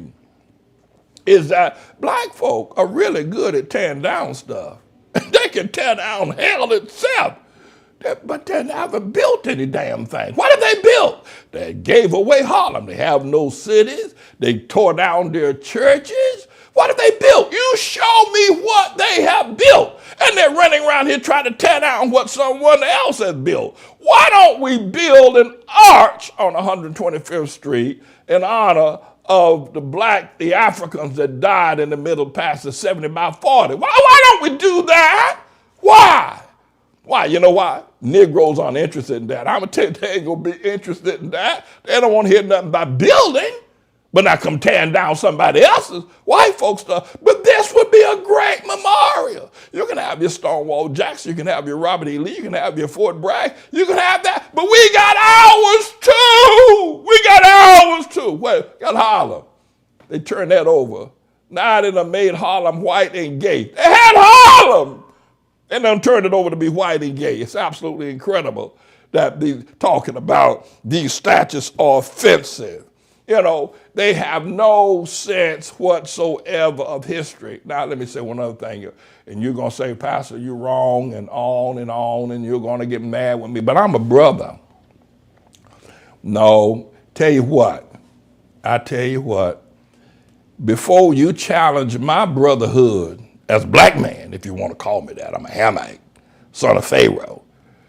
Before you challenge my black man, you tell me how many black men you know that have fed over 1 million meals to hungry bellies in Harlem, New York City, running a breakfast program for children and running a soup kitchen for years for adults, homeless shelter, baptized over 1,000 people, and many of them had AIDS and got in the water with them and prayed with them. They've been involved in homosexual activity, and AIDS jumped on them as a punishment from God. And yet I baptized and prayed with them and healed them, got them well and stood them up. You tell me if Eddie Glaude has ever done anything like that. Tell me if Cornel West, tell me if Van Jones, all these Teddy Bear Lane Negroes are either married to somebody white or living in white neighborhoods or don't even recognize what their skin color is, because they definitely don't have a character of black folk. No, no, I live here. I'm not a Teddy Bear Lane Negro. I'm a brother. But having said that,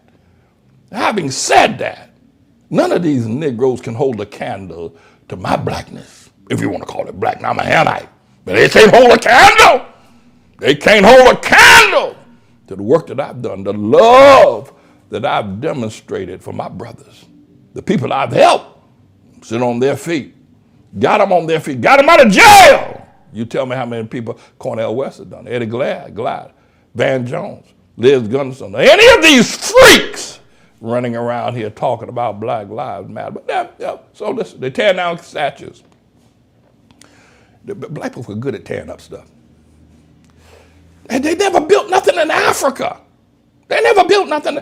Somebody sent me a picture about something looked like some sort of rock wall from some Shawshank Redemption over there in Zimbabwe, that they built that. We built this. They never built nothing in Africa.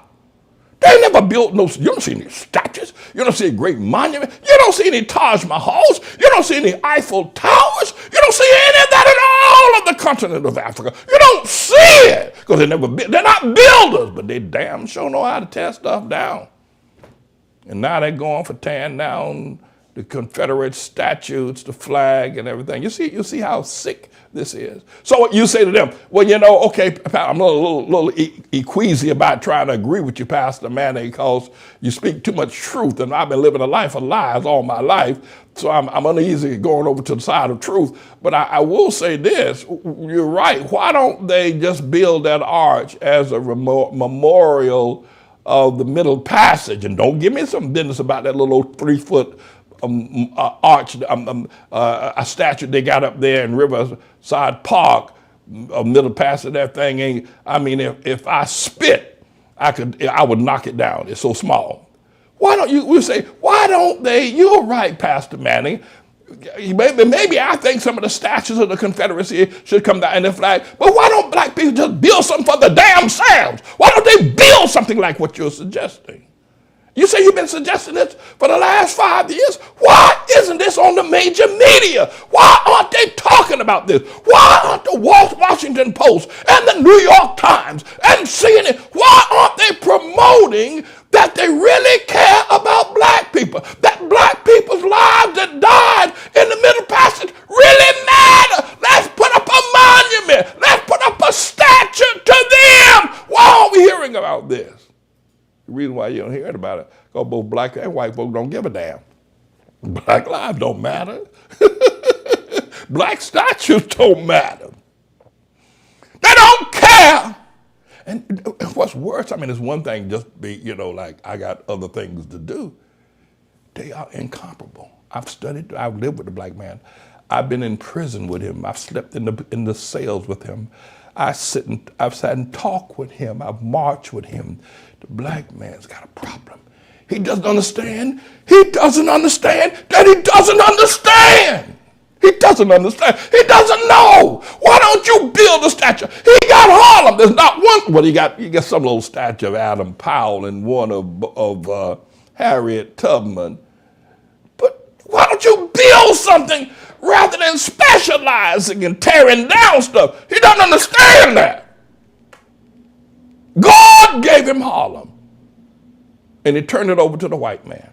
Tore down his churches? Sure he did. The black man tore down his churches waiting to meet Jesus Christ. He don't understand that he does not understand. The black man does not understand that he does not understand the world. So here you go. Now tearing down stuff. Well, he's good at that. He's proficient at that. They do very little building, if they do any building at all. And now they're taken to graffiti writing, or writing Black Lives Matter in the street. They've abandoned the Apollo Theater. It's a sin and a shame and a scandalous before God. That the one theater that they did have, they don't come to it. They don't come to the Apollo. They've abandoned it. It's become a museum.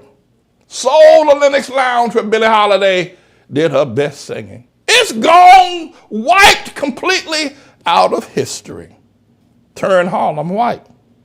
No, there's just something wrong with the black man. He doesn't understand that he doesn't understand the world. And then you got these white sympathizers, to feel that the black man is just a little puppy. He's being abused. We got to go rescue him because he's being abused. Let's take down all the statues. Now, let me tell you something. I'm in favor of the statues being put back up, and I think that there ought to be quick legislation to do two things. One is to take to court Muriel Bowser and Bill de Blasio for writing graffiti of Black Lives Matter in the street. And then there ought to be court battles. And people ought to stand up, not because you're against black people, if you're white or Japheth, but you ought to stand up. No, the Confederate South and the Civil War and slavery is a part of our history. As ugly as it may be, it's still historical. And you don't improve the future by destroying the history of the past. It's a damn fool that thinks for 1 second that taking down a statue or pulling down a Confederate flag that you're gonna make anybody's life, especially the life of a black man, better. His life ain't gonna get better till you tell him the truth. Don't you see how long he's marched? He's been marching for 70 years. He's been burning and looting and bitching and moaning for 70 years, and he still ain't free. He ain't gonna get free until you tell him the truth. And that's who I am. I'm Mr. John 8:32. You shall know the truth, homeboy and homegirl, and whatever you Japheth people want to refer to yourselves as. And that truth shall set you free. I'm the Lord's servant. My name is James David Manning. This is a bit of a news blog we do, looking at spiritual wickedness in high places for the most part, making some observations about it and giving people a biblical foundation to the way of interpreting, rather than have Sean Hannity or Laura Ingraham or Janine Pirro or Anderson Cooper or Rachel Maddow or Don Lemon, Rush Limbaugh interpret what's going on in the world. You come to me and I'll tell you based on what the Word of God says. They'll just give you their worldly, sinful view. But the Manning Report will tell you what God has said, whether to say yea or nay, whether to go or to stay. You'll be led by the word of Almighty God. Come to the Manning Report on a daily basis to interpret the spiritual wickedness in high places, because there's plenty of it that's going on. And so I'm the Lord's servant, James David Righteous Rebel Manning, and I'm here to serve you with news and information.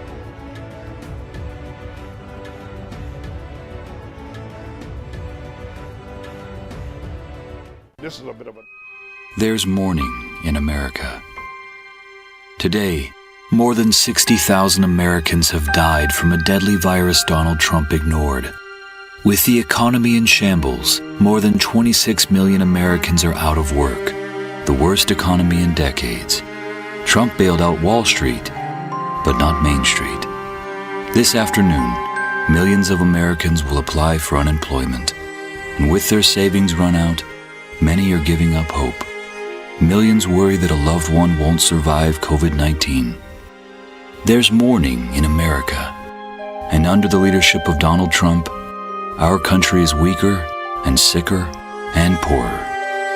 And now, Americans are asking, if we have another 4 years like this, will there even be an America? Paid for by the Lincoln Project, which is responsible for the content of this advertising. Someone said that a lie can travel around the world several times before truth can get its boots on. Truth is very lonely as phenomena, as an idea, as an instrument in a kingdom that is ruled by the father of lies, John 8:44 and John 8:32. That Satan, the devil, that dragon, is the father of lies, and he is the king of this kingdom. Jesus is coming back to establish his kingdom, but this one is not his. So truth is very lonely. But I want to say to you, you can call me Mr. John 8:32 for my brothers, both Hamite, Japheth, and Shemite, that the only thing that's going to make America a nation of freedom and harmony and unity and peace, if that were possible, will be truth. We've had the segment of lies and marching and protesting.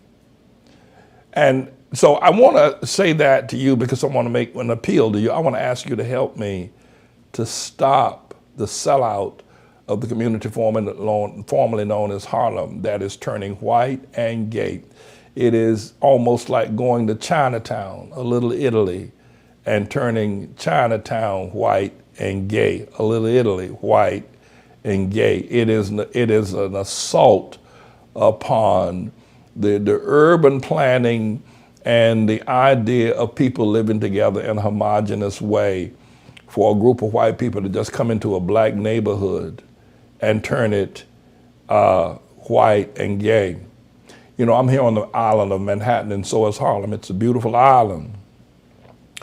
And every time I think about my 4th and 5th grade stories about how the Pilgrims and the settlers were able to buy the Isle of Manhattan for $24, and I suppose that could have been a pretty good amount of money in those years, and some beads, trinkets, and mirrors, and they bought it from the Indians, from the Mohawk, from the Squaws, from the Cherokees, from those that are part of the various tribes of Indian got together and smoked the peace pipe and sold this beautiful island to the white folk and turned it white and capitalist.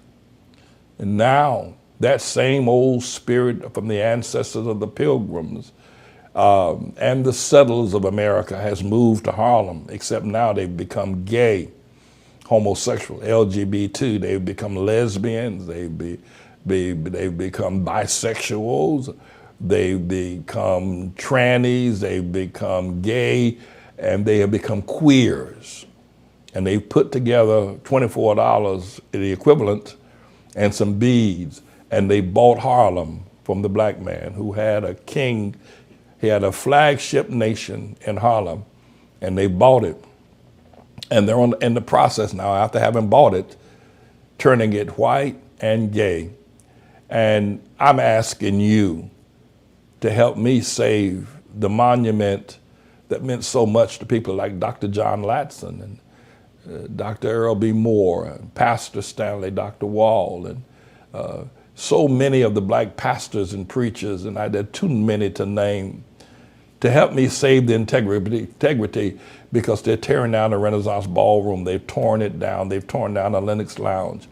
The way they're tearing down statues now in the Confederate South and tearing down the Confederate flags, they're doing the same thing here in Harlem. They're tearing down the icons of the history of the great pastors that preached, the Adam Clayton Powell that preached in this community and was able to do, the Dr. Walter L. Hardings that were able to do such great work, and I'll even put in Dr. Timothy Horn. They're tearing down that work, Dr. Hudson Green and Dr. Wyatt T. Walker. They're tearing down all of those statues and icons of the great, glorious history of Harlem, and they're turning it white and gay. I'm going to ask you to consider that. Those of you who are appalled at what you are supportive of the tearing down of the Confederate statues, and those of you who also are appalled, don't let them turn Harlem white.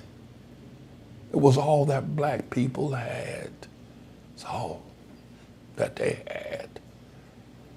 They tore up Overtown. They put Interstate 95 and destroyed Overtown for all my Floridian friends.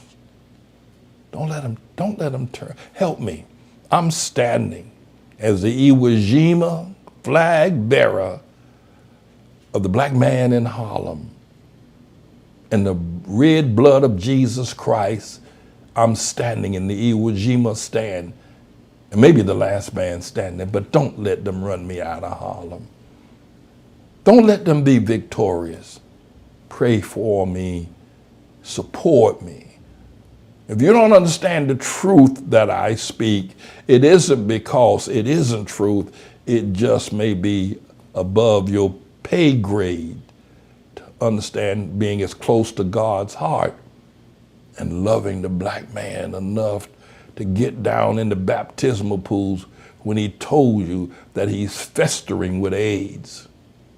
And yet you get there with no protective clothing and you baptize him to the tune of 1,000 and you pray for him. No, don't let them turn Harlem white and gay. White people can live anywhere they want. They got money, they got 10 times the money of black folk. They got old money, they got stocks, they got businesses, they got investment. They can live anywhere they want. Why they want to take the black man's one sheep that he has, the one thing that he had, and he didn't have enough sense because the black man don't understand. He really don't understand. He don't understand that he does not understand the world. You don't understand it. He doesn't understand the world. And he's selling it to the white man who has told him also to become gay. I'm James David Manning, everybody. Help me. I'm here in Harlem and I ain't going nowhere. You can find me at ATLAH.org. Follow me on Twitter.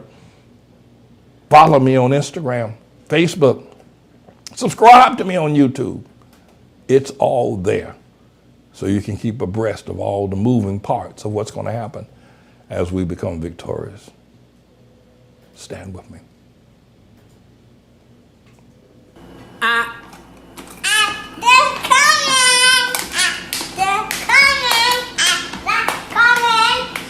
50,000 righteous men living for the Lord. All the land anointed. Holy. All the land anointed. Holy. ATLAH. ATLAH. That's what? Glasses. That's what? Glasses. ATLAH. ATLAH. That's what? Glasses. That's what? Glasses. Uh-huh. Uh-huh. Da-da-da. Da-da-da. ATLAH's coming. ATLAH's coming. 50,000 righteous men living for the Lord. All the land anointed holy. Yes. You will come in contact with someone who is infected with the coronavirus. And you can be right there in your own home, on your own doorstep. You are going to come in contact with someone who has the coronavirus. On Thursday, March 5th, Heather Bauer went to a casual dinner party in her town of Westport, Connecticut. 4 days later, she felt achy and feverish. She had a temperature of 101. 5 days after that, she was in the coronavirus ward at Yale Hospital, fearing that she would die. I believe that as many as 20 to 40,000 people from Fort Greene to Harlem, New York City will die.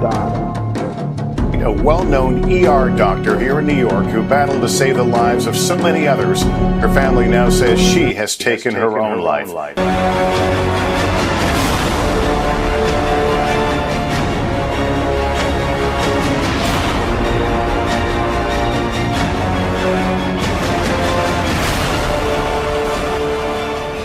What we see happening is simply the hand of God in the dismantling of an unjust society.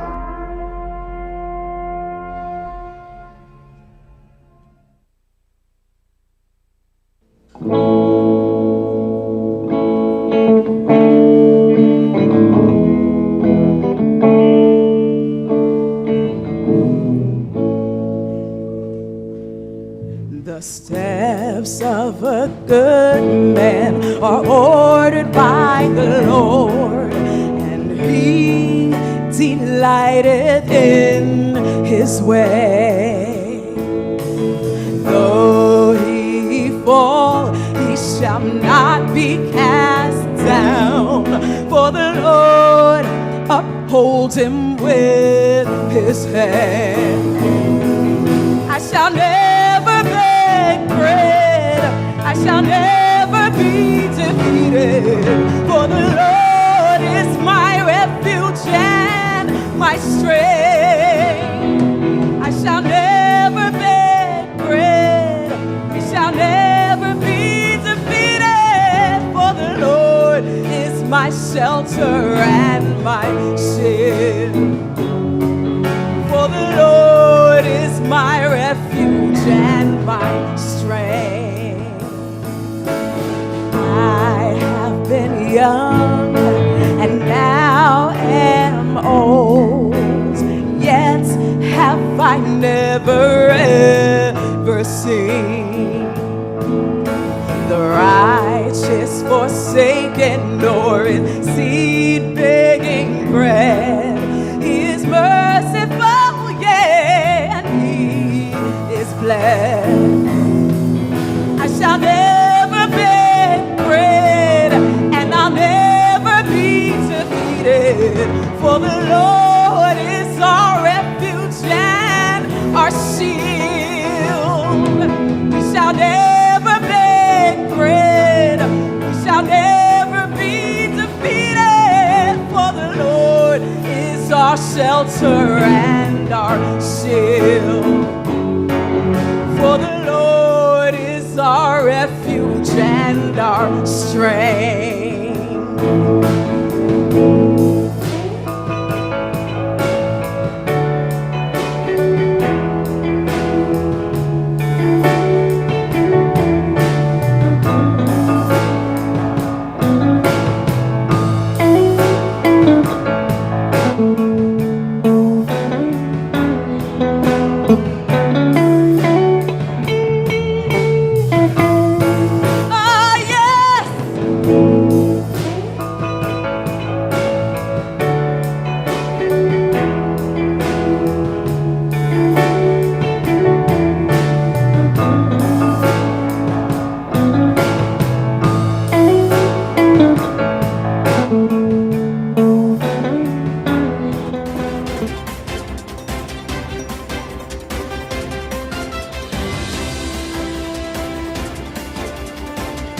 Welcome to today's current events class. I am Sabbath Rachel Leffler.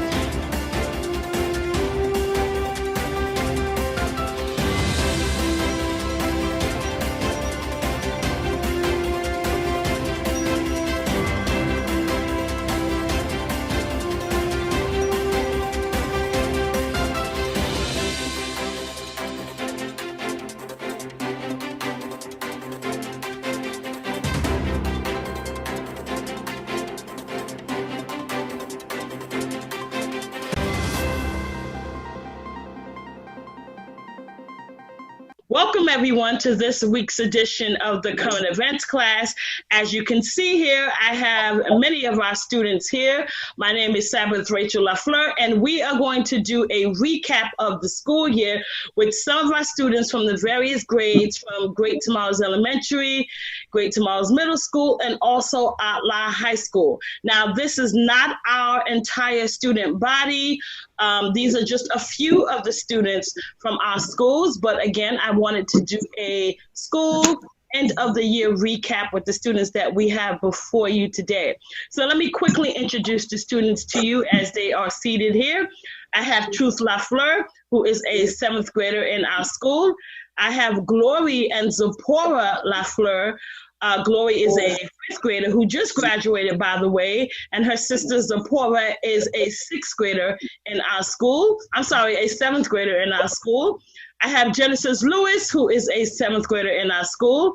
I have Israel Lewis, who is a 9th grader in our school, to his sophomore year in ATLAH High School.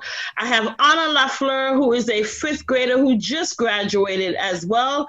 I have Shadrach, who is a 3rd grader in our school.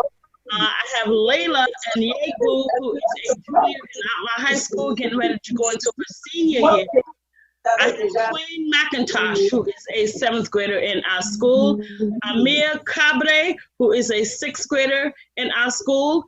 Charles Adams, who just graduated from 8th grade, going on to ATLAH High School. I have David Solomon Zarek Rope, who is a 5th grader who just graduated as well. I have Ishmael Al-Haimi, who is a junior going on to his senior year. And last but not least, I have Brahima Traore, who also just graduated from the 5th grade. That was a mouthful. Welcome, everyone. How are you all doing today? Okay. So we want to do an end of the school recap. And again, this is not our entire student body. Some of the students were unable to make it today. And so with those of you who are seated here today, I wanted to ask you all a couple of questions. And I want to start off with the first question, and that is, obviously you all know we've been home the last 3 months as a result of the coronavirus. But in this school year, I want to ask you from September, as we started this school year of 2019-2020 school year, my first question to you all is, what has been your most memorable moment or time in this school year? And so I want to know from you, as we are recapping this school year, what was the most memorable time, or what was the best time for you in this school year? So let me start off with Israel Lewis. Israel? The ski trip or the Christmas concert. Okay, so the ski trip or the Christmas concert was the most memorable time for you. Okay, all right. Anna Lafleur, what about you? The ski trip and the Christmas. Okay, the same as Israel. Zarek, David Solomon, what about you?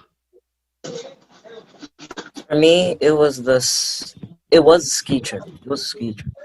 Okay. Amir, what about you? I think it was a ski trip. Okay, so far everyone is saying a ski trip. Layla, let me come to you. It would have to be the Christmas concert and the ski trip. Okay. Zipporah and Glory, what about you? Mine was a ski trip. Yours was a ski trip. Glory? I don't have a memorable moment.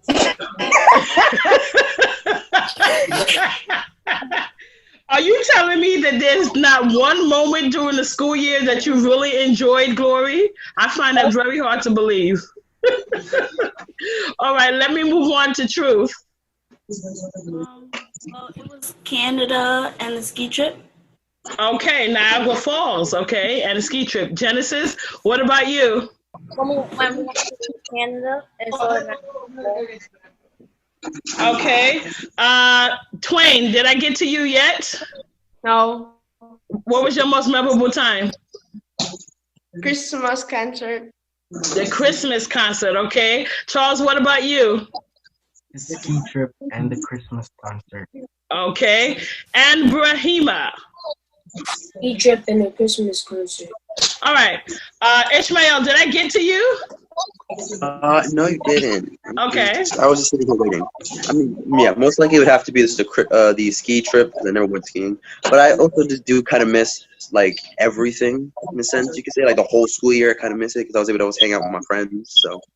Okay, all right. So for most of you, it was the ski trip and the Christmas concert, right? And for most of you, that was your first time actually skiing, right? How many of you was that your first time skiing? Okay. And how many of you was that your first time actually participating in the Christmas concert? All right. That was your first time. Okay. All right.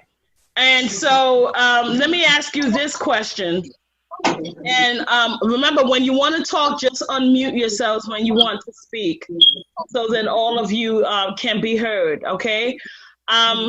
Those of you who it was your first time skiing, you said that was your most memorable moment. Tell me why that was the best moment for you throughout in this school year. Again, who was it that skied for the first time? Okay, so Ishmael, tell me why that was considered one of the best moments for you. Well, because like you said, it was my first time skiing, so yeah. I have to remember that. I mean, next time, any time before that, I'm gonna remember that day. And also because it was first time, and the feeling going down the hill and stuff, that's kind of memorable. Going down that hill at that speed. I mean, you first feel like you're gonna die, but then you kind of figure out how to land, and you're like, "Oh, actually, this wasn't that bad." So you really enjoyed that experience? Yeah, it was memorable. But the only part maybe I didn't like is when the shoes just got really uncomfortable. Yeah, it did after a while. Charles, that was your first time skiing as well. Tell me why that was the best moment for you this school year. It was the best moment because it was my first time skiing, and watching everyone fall was very funny. Okay. David Solomon, why was that one of the most memorable time for you? What did you enjoy most about the experience of skiing? I enjoyed going down the hill, and because it was my first time, so like I enjoyed the feeling of going down the hill. Okay, you enjoyed Like, the feeling. Okay. And Truth, that was your first time as well, you stated. What did you enjoy most about it? I liked going down the hill. It was fun, and the breeze. Okay, so most of you like going down the hill. That was the best part for skiing for you. Now, those of you who chose the Christmas show, Twain, I remember you were one who chose the Christmas show. Tell me why that was the best moment for you this school year. It was the best moment because I get to it's like the third time going on a Christmas show. So it was fun being up on the stage, singing, dancing. Yes.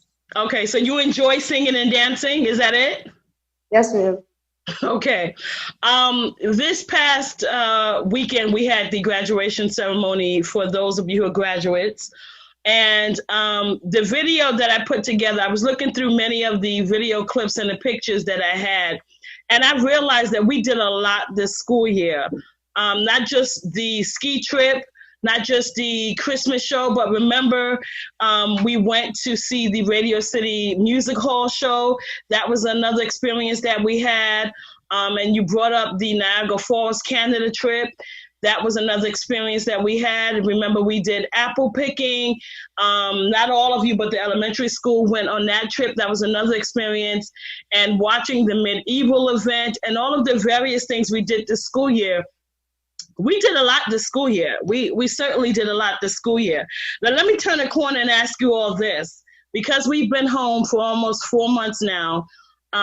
School ended last week for us, but we're going to continue to go on. As you know, that summer camp is going to begin July 6th for us, which is the Monday following Independence Day, July 4th. We're going to actually start our summer camp in the courtyard and doing various things, activities with you as students.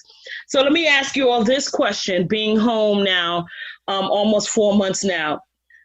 What has been the hardest thing with dealing with being at home away from school these past 4 months? What would you say was the most challenging or the most difficult experience that you've had to go through being home these past 4 months? And you may want to take a minute to think about that for a second.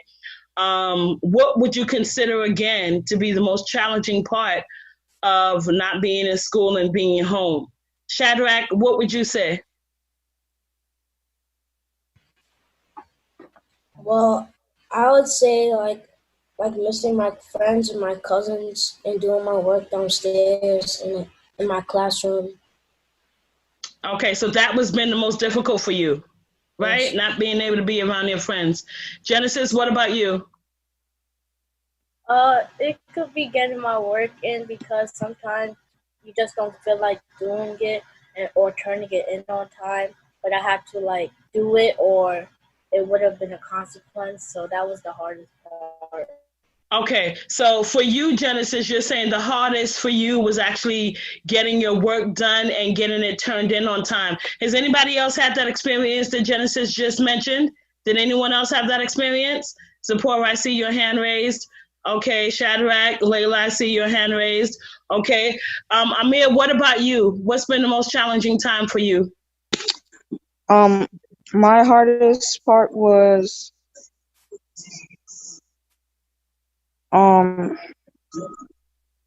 talking to my teacher over the phone. Okay, and what do you mean by that? You mean that the fact that you had to talk to her on the phone and not be able to talk to her face to face? Yeah. Okay, all right, okay. Brahima, what about you? Not being able to be with my friends and I barely get help, but when I'm at the school, the teachers always help me. Okay, all right, the teachers always help you, all right. So always having the teacher there in front of you to help you was the most challenging, right? Yeah. Okay, Israel, what about you? I would say like waking up on time because you don't want to get out of bed and stuff. Okay, so being able to wake up on time has been the most challenging for you, all right. Leela?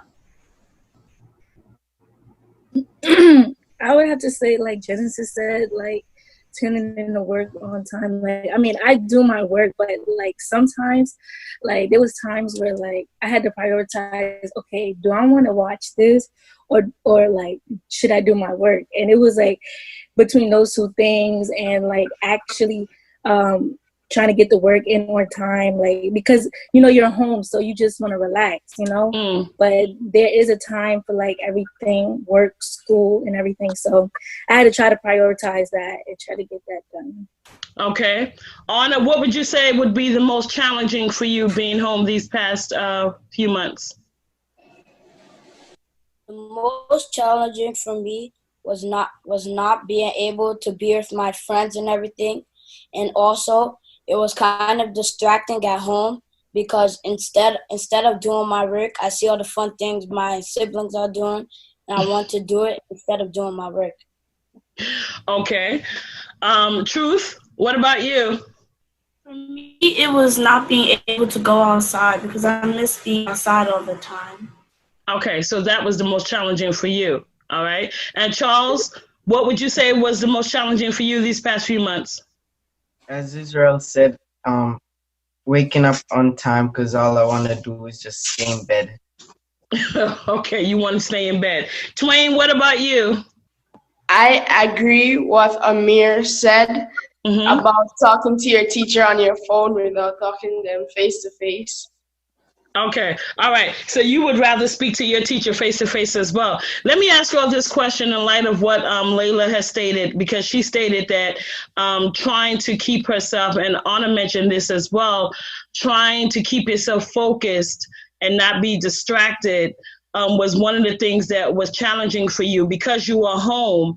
Did you all pretty much find that you had to push yourself even more so to get your schoolwork done? Because at home you're in your own environment, and so as Layla stated, you're more relaxed because you are home.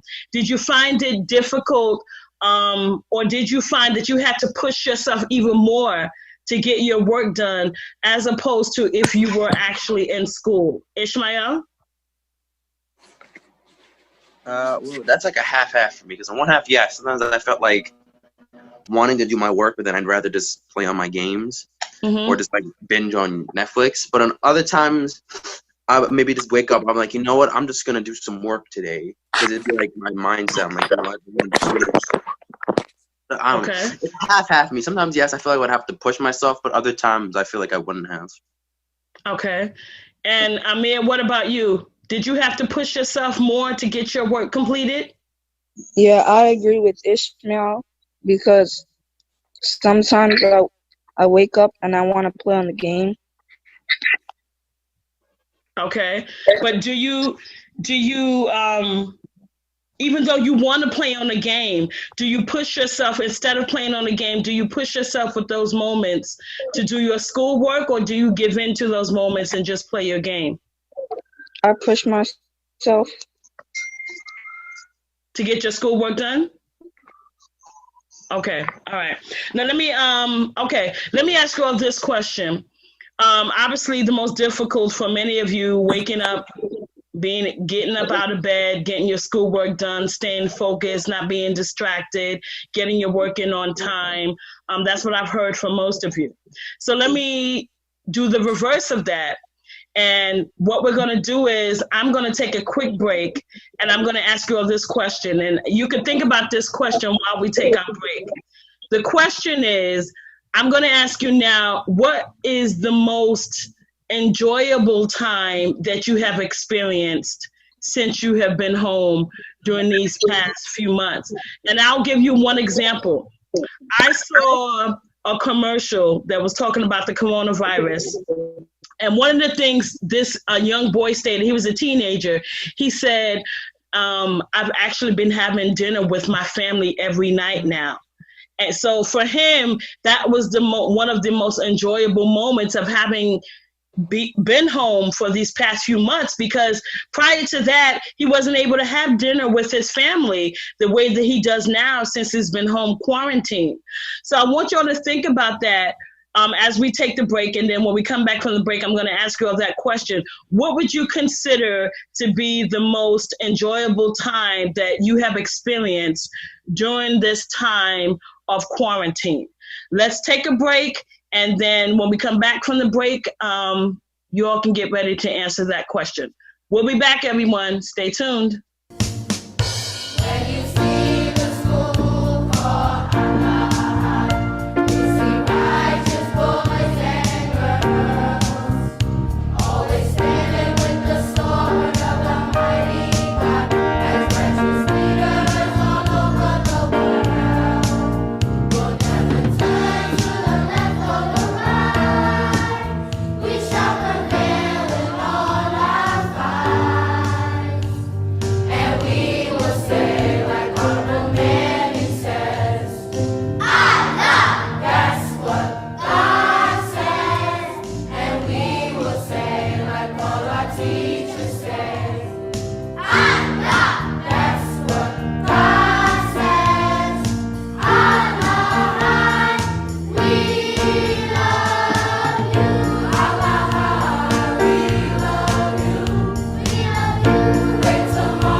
I love the school. At the beginning, I had Zarek only, and it was hell for me to find a peaceful productive, a good school. After Miss Grisby is a lady that does the after school program, she told me several times to go to the school. And finally I went, and it's been a complete difference for Zarek because he experienced different schools. And the kids, the little ones, they were so used to go to pick up Zarek that everybody knew them before they were enrolled. So the school has been like a second family, like a family for the kids and for me, and they feel safe there.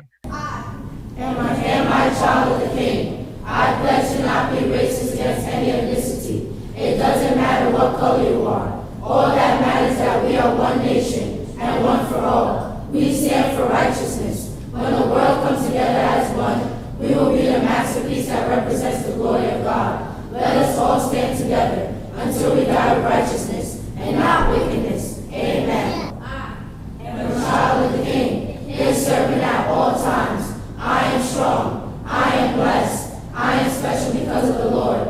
I am chosen by God, a member of his royal family. I will succeed in all my studies because the Lord is with me. Amen. You guys know I love you, but let me tell you, it's been like a 360 because not only they've been in charter schools, we moved to North Carolina for a year, so they had to experience a whole different state.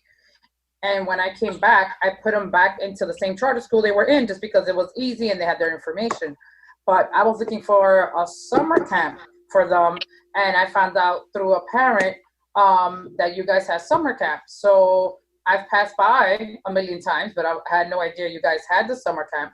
And once they were enrolled in summer camp and I found out about the school, it was like easy peasy because the kids had such a great time.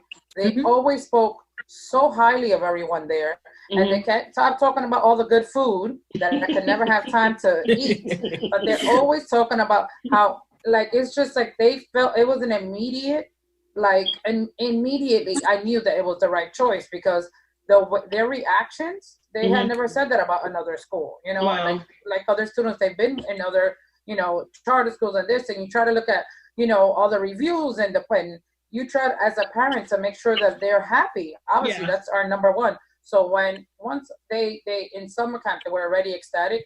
I already knew it was going to be the right fit, and I am unbelievably grateful because I feel like I'm just like I lost my mom 2 years ago, and she was like she was the only person I trusted with my kids. But now I feel like the school is my like they said is my second family. Like I know when I drop them off that I don't have to worry about it at all.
Well, you know, they love it. They love going there. They don't have a problem. And coming from, like I said, I used to homeschool them. I actually gave them options. I said, do you want to go back to public school? Do you want to? And ATLAH came up, and I said, do you want to give the school a try? They actually picked the school. Oh, wow. Wow. They picked it. So, and then I said, okay, let's go. And I checked it out, and I put them in, and I haven't had any problems. They feel safe. They get along with everyone. They learn at their own pace, which is great. You know, they're not, you know, pushed to, you know, just, you know, if they, for instance, I know my sons, one of them has trouble with math. He doesn't pick algebra up as quick. So they work with him, you know, they work with him at his pace. And so he feels confident now. And that's something that I felt that got torn down when they were in, originally in public school. That confidence that they're, you know, that they're, just because they need a little more time to learn a subject doesn't mean that they're dumb. You get That's what I'm right. saying? That's right. Absolutely. Yeah. So definitely putting them in ATLAH has built their confidence.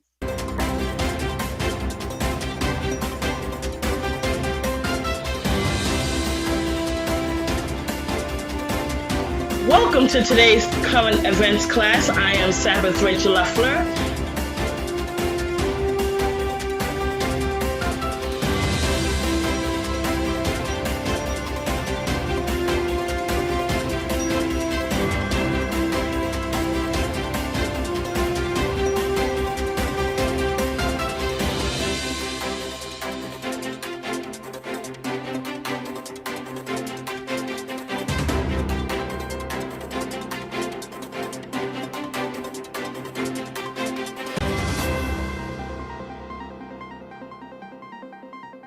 All right, we are back from the break. And again, my name is Sabbath Rachel Lafleur. I'm seated here with some of the students from Great Tomorrow's Elementary, Middle, and ATLAH High School. And we are doing a recap of the school year. So before the break, I asked you all a question, and I hope you all have thought about it. And the question was, what have you enjoyed the most being home these past few months? And again, remember the example I gave you was I saw a commercial with a young boy who stated he's able to eat dinner with his family every night, which was enjoyable for him. So for you, what would you say you have enjoyed the most being home these past few months? Let's start with Brahima. I enjoy getting a lot of sleep, and when I wake up, go brush my teeth and then play with my iPad. Okay, so basically you've enjoyed sleeping and playing with your iPad. Okay. Anyone else? Ishmael, what would you say? Well, I mean, that sleep thing does sound very nice. But mostly it would have to be hanging out with my friends online. Because, you know, when we hang out with them, we're just always just sitting there, acting stupid, having fun. You know, it's enjoyable, you know, because sometimes you come home from school, you don't have time to hang out with your friend people like online like that. So I got to hang out with them more, and I like that. We have like fun and stuff. Okay. And how do you hang out with your friends online? Do you do what we're doing now through video? Well, yeah, it's not really call each other, FaceTime, just calls in general. Maybe sometimes we'll play we'll just do chats on the video game, or maybe we'll just mostly like that, like phone calls, video game chats, or FaceTime. Okay, all right. David Solomon, what would you say? I enjoy being home with my siblings. Really? You enjoyed being home with your siblings the most. Now, what I do know, David Solomon, that you did not mention, and I was waiting for you to mention it, was that you actually, during this time at home, you got a keyboard. Your mom bought you a keyboard, correct? And so you've been playing the keyboard, and so you've learned a lot of songs, how to play a lot of various songs that you shared with me, right? So I'm sure that you enjoy doing that, right? Okay, all right, so that's good. So you were able to pick up something that you actually enjoy doing as far as playing the keyboard, and this was your first time actually doing that. And so because I know that you've spoken to me several times about, Sister LaFleur, I've learned how to play a certain song. It seems to me that you really enjoy doing that. So I would definitely say that that's one of the things that you have enjoyed doing. But being home with your siblings, that's a great answer and response. Truth, what would you say for you?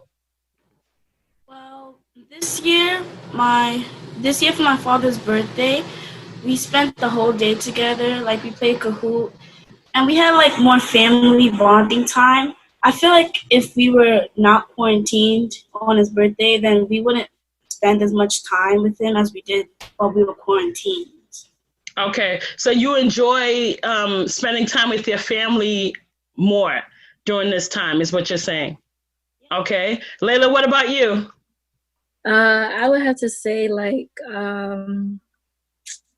I guess being at home, because, like, just like being at home myself, because like 5 days a week or 6 days a week I'm at the church. I'm at school. So like when I come home, like sometimes my mom is not at work. My mom is still at work, or like she's just coming home from work. So the fact that like we wake up and we able to see each other more, and yeah, that's really it. Okay, so you would say just like Truth, because it sounds like what you're saying to me is you're spending more time, or you're seeing your mom more now than you did prior to this, right? Yeah. Okay. Israel, what would you say would be your most enjoyable time? As if say like hanging out like on video games, but I've been socializing with my family more. What else? I mean, I can like edit videos and stuff for like Pastor Manning. Yeah, that's it basically. Okay, so you have been spending more time with your family as well. Yeah. Okay, good. Amir, what about you? What have you enjoyed the most? I enjoyed spending time with my brother, and ever since the coronavirus outbreak, I noticed that he follows me a lot. What do you mean he follows you a lot? He follows what you do, or just follow you around the house? Yeah, he follows what I do. Like, for example, if I want to take a nap, he'll do the same. Oh, wow. That's very interesting. I'm going to come back to that because you just raised a thought in my mind. Genesis, what about you? It's when me and my siblings play like games, or if I'm just phoning my friends and we'll play games, stuff like that. Okay, so you have been bonding more with your siblings is what you would say, right? Yes. Okay, all right, that's great. For Glory and Zipporah, let's see what you have to say. What have you enjoyed the most being home these past few months? Zipporah, let's start with you. Mine is being more with my siblings, to communicate with them more, and watching Avatar with them. Okay, and Glory, what about you? Just watching TV. So you just enjoyed watching television, Glory? Okay, all right. Honor? I enjoyed being at home with my family more, and not having to come home late because I have taekwondo after school every day.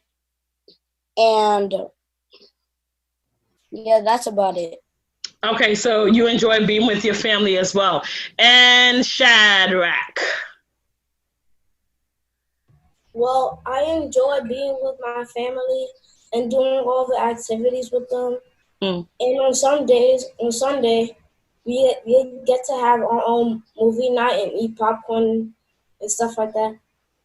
Okay, so from what I'm hearing from most of you is that a lot of you are bonding with your family more. Whether you have siblings or even friends, you are still socializing with your friends through video or over the phone and so forth. And so that's great. That's great that you are doing more bonding with your family members. Now, Amir raised a thought, and that is he says that his younger brother follows him around or follows what he does. As an older sibling, because Amir is an older sibling.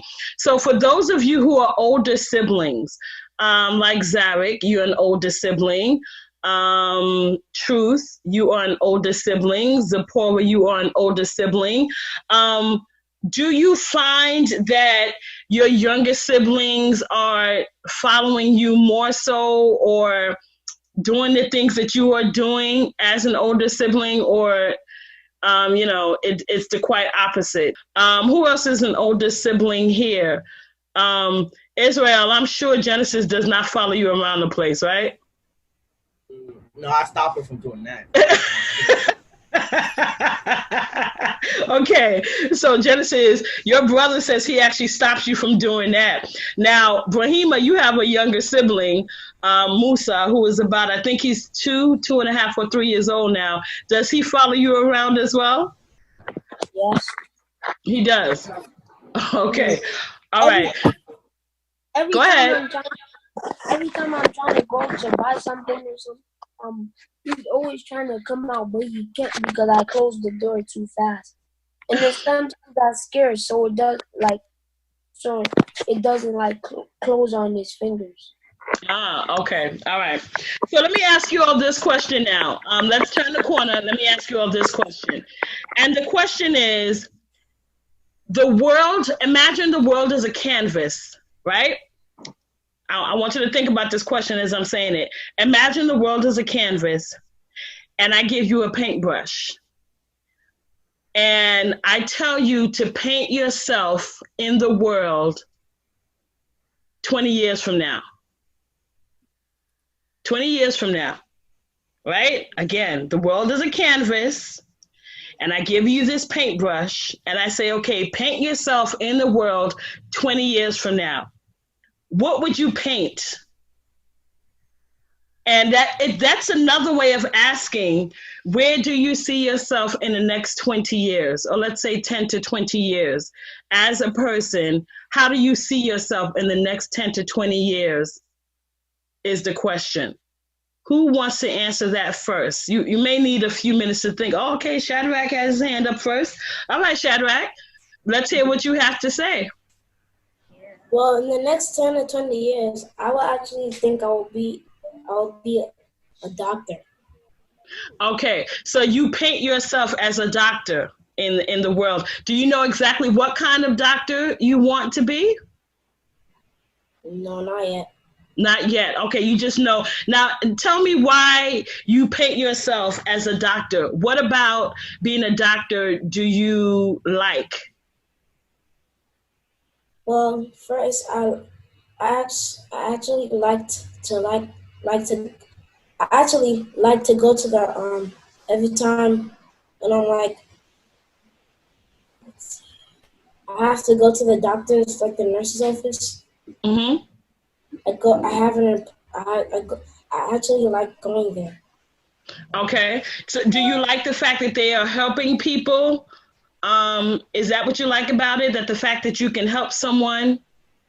Yes, I would like to help people. Okay.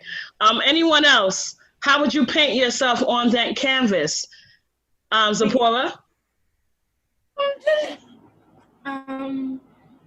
I would do it as me in the more improved world, and like everybody's just not like everyone's not like this century and stuff. They're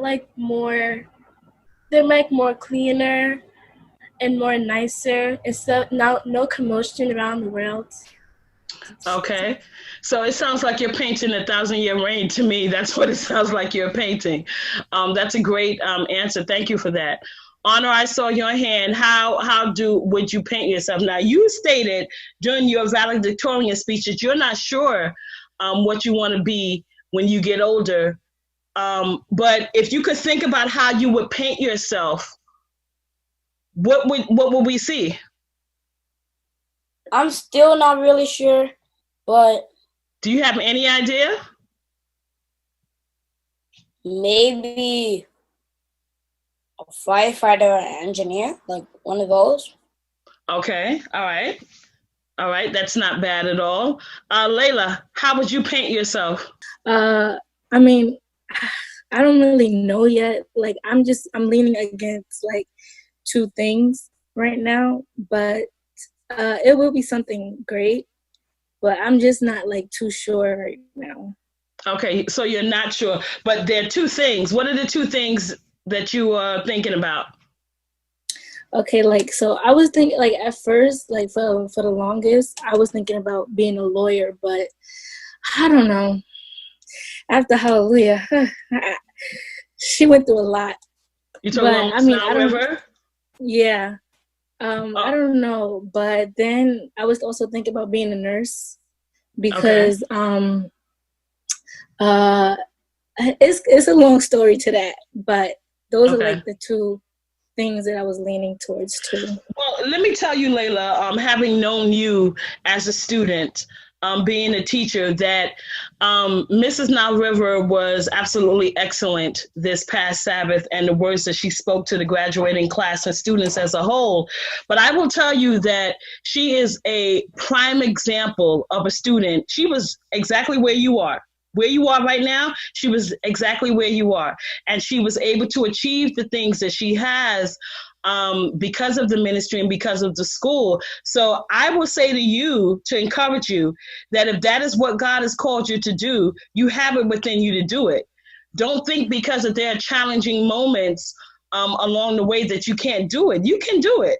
You can certainly do it. So don't be discouraged about that. You can certainly do it. And you certainly have the support of the school and the church if that's what God is leading you to do. All right?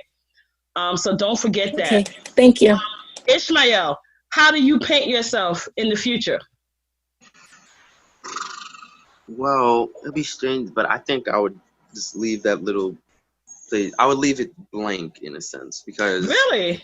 Why? I don't know what the future holds for me, and I don't know whatever will happen, or will it even succeed. I don't like it because if you think too far ahead, you'll get stressed out, and then maybe the thing you're trying to do won't work out because you're stressed about it too much. But how would you, if you had this paintbrush and I just gave you this paintbrush and I just said, Ishmael, just paint yourself. Paint yourself 10 or 20 years from now. Don't even think about all of these things that you're talking about, the stressing and thinking too hard. Just paint. Just be free to paint yourself. What would we see? What would you paint? I feel like I would make a mess. I already see it. What would you paint? I mean, there's a lot of things in my head. So it's like I have a lot of options about what I would want to be and stuff. Like artist, like not like you know, like an artist, right? Design, manga writer in general. Okay. I have a lot of ideas. That's why I would mostly choose to leave it blank because I have so much I haven't really decided yet in a sense. Okay. I have so many things that I was like, oh, I'd like to do this, but you know, there's so many I haven't focused on that one now. Like, you know what, I really want to do this. Okay. All right. Okay. All right. That's fair. David Solomon, what about you? How would you paint yourself? I would paint myself as an engineer. Not an engineer, an architect. Ah, an architect. Okay, that's great. And what about architecture do you like? Ever since my mom told me what an architect is, I enjoyed drawing in particular. So I would like to design different houses and stuff like that. Okay. Well, now we are certainly going to need more architects. As you know, Anna is her major is architect now. We're certainly going to need more. So that's definitely a great field. And I will say that you are an excellent artist. So I could certainly see that happening. Genesis, how do you see yourself 10 or 20 years from now? How would you paint yourself? One, I would like to be a scientist, but people be telling me different, like I should be a lawyer or something. So I'm actually interested in science now, but I don't know if I'm interested in the future. Okay. What about being a scientist intrigues you? I just like how it incorporates different subjects all together. Even though I don't really like math, you're going to need math to do certain things. Right. And it just intrigues me how much discipline it actually takes to do what you need to learn. Right. And it takes a lot of hard work to complete your major and what you need to do. Okay. And let me go to your brother, Israel. How do you paint yourself 10 to 20 years from now? I paint myself as a lot of things. One, as a musician. Two, possibly a computer engineer. Okay. And maybe like an editor or like a director, because I want to like produce my own, maybe like a short film or something like that. Okay, all right, that's great. Truth, how do you paint yourself? I actually don't know what I want to be when I get older. I'm still thinking about it, so I don't really know. And in what areas are you thinking about? Well, I only have like two in mind right now, and that's a teacher and a linguist. Okay. And so teacher, because you just enjoy teaching students as a whole, or what about teaching is it that intrigues you? I don't really know. I like teaching a lot.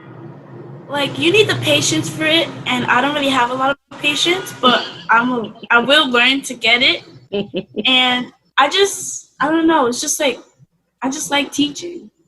Okay, all right. That's fair. And Brahima, did I get you? It's so many of you. How do you paint yourself in the future? I paint myself as an FBI agent. Really? Now, tell me, what about an FBI agent? What about that makes you want to pursue that in the future?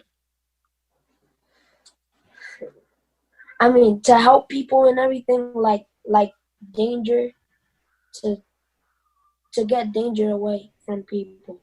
Okay. So the idea of removing danger in the lives of people is what intrigues you. Okay, yeah. That's quite interesting. I would not expect you to have said that as a response. So let me all say this to you all. For those of you who are still thinking about what you want to do, is natural, is normal. Amir, did I get you? There's so many of you today. I just want to make sure I didn't miss any of you. So I hope, Amir, did I get you? Okay. So I want to encourage you all to know that you all can be whatever God has called you all to be. Whatever it is God has called you all to be, He's already put that gift within you.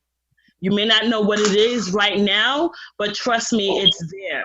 Your gift is already there. And so don't get discouraged.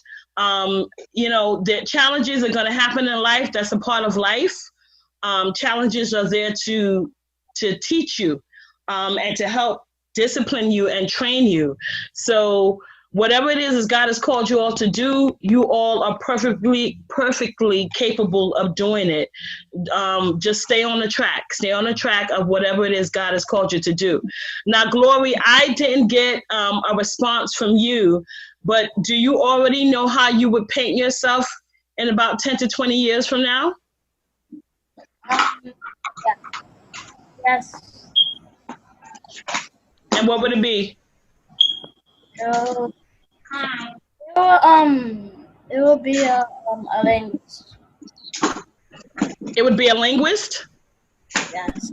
Okay, so like Truth, you enjoy languages, right? So that's interesting. That's two linguists. That's very interesting. All right, let me turn the corner in the time that we have left. The coronavirus is still here, as you all know. Has not gone anywhere. In fact, we are seeing increases of people who are reportedly being infected with the coronavirus in many of the southern states and also in California and some of the Midwestern states. And so as we're talking about the coronavirus, right now New York is steady, as they stated. Our numbers are steady and it has declined in New York City. However, reports are saying that there's a second wave that's going to take place in the fall, right? And in the fall, we are supposed to resume school again. So let me ask you all this question as we're looking at all of this take place. What do you think about what is going on now and what we're dealing with as far as the coronavirus and what you are seeing? There are people dying every day from it. There are people getting infected. Now it's affecting younger people now as opposed to initially it was just affecting the older people. So again, they still don't know anything about this virus. They're still trying to find out more information about this virus as we go on. What do you all think about all of this as you are looking at all of this? David Solomon, what do you think? I don't know what to say because, like, all the things that are happening, like, you would have never expected to be present on what is happening today. And with that being said, has it been difficult for you to watch all of this taking place, or how does that make you feel as you're watching all of this?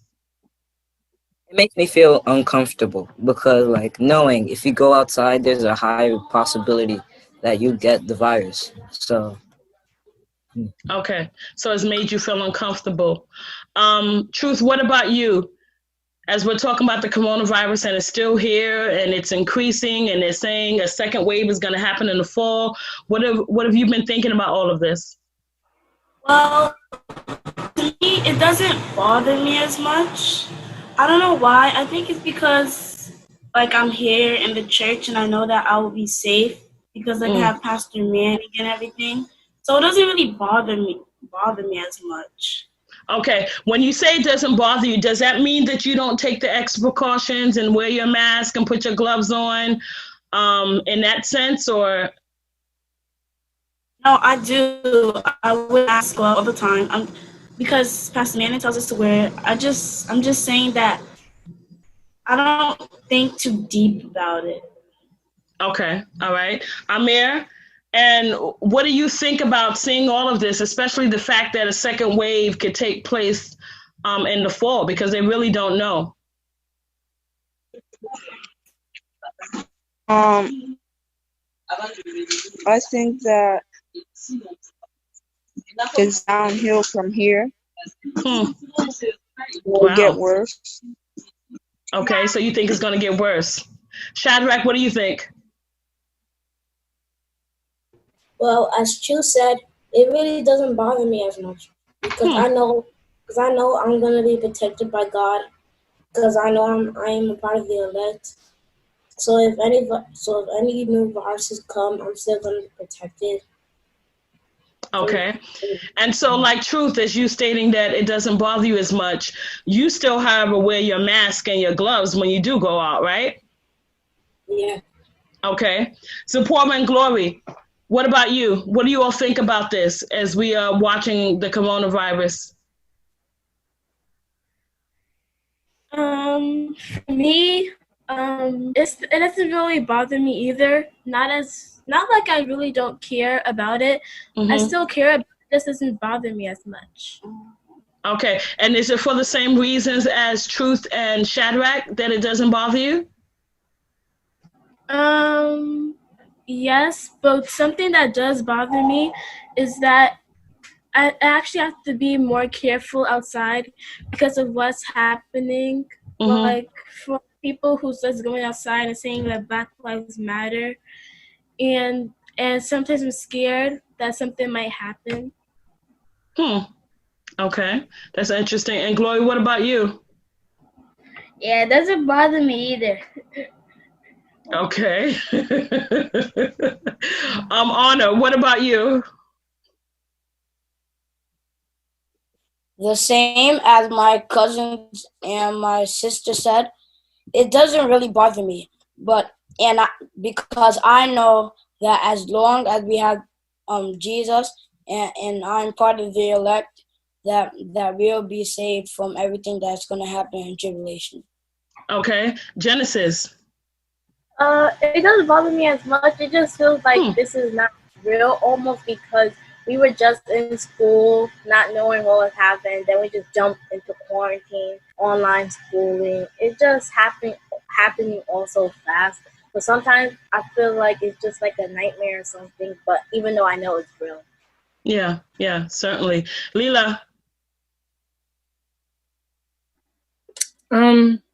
Well, the majority of the students has said that that they're not really bothered by it. I think for most of us who attend the church and who's under Pastor Mann's leadership, I think that we all have a mindset of, we're part of the elect and we're going to make into the 1,000-year reign of peace. Just as long as we keep, listening to the pastor and doing what we're supposed to do, right? But also I feel like, we shouldn't test God and like go outside and start wearing masks and say we're going to be protected anyway. But it's the fact that that we're still supposed to like take serious precaution because, I mean, anybody could get it, even us, like, God forbid, like, we can get it, even though we're part of the elect or anything. So I just stay cautious sometimes, it's very different. I think Amir has said somebody said it had made them feel uncomfortable. I also agree with that because, like, I feel like things is never going to go back to the way they were at all. We're just going to have to keep going through this, which is something that us as this generation never gone through, but we'll make it, I guess. We'll make it.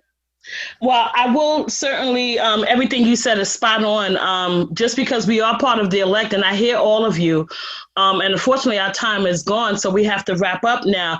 I hear all of you, those of you who said it doesn't really bother you, but Layla is absolutely right. Just because we're part of the elect doesn't mean that we don't still have to take the necessary precautions and wear our mask and wear our gloves and so forth, because we can get the coronavirus as well. But I do hear what you all are saying, in that your faith about living in a 1,000-year reign and being part of the elect, that God is going to take care of you. He's going to protect you, because you're absolutely right about that. But again, as Layla stated, we certainly don't want to we don't want to test God. We want to make sure that we are wise in everything that we do and how we move. Brahima, I'll let you have the last word, and then we have to close out. A few seconds. I follow what Amir said, because I think it's going to get worse. And I know nobody feels comfortable with this virus here. Yeah, definitely no one feels comfortable. Well, I want to thank you all. Time has gone by so quickly. But I certainly enjoyed this moment having all of you on today, and thank you for taking the time to share with me today. Remember, again, keep your mask on, don't take it off, be careful, social distance, all of that. Thank you all for sharing with me today. Thank you all out there for sharing with us today for the Current Events edition this week. Be blessed and peace out.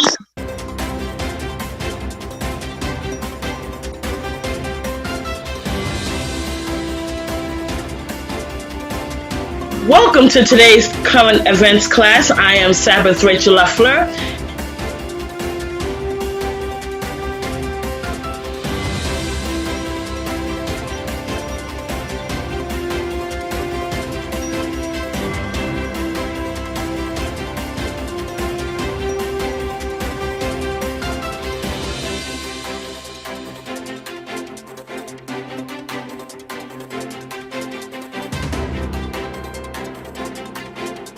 And to all of you out there, until next time, peace out.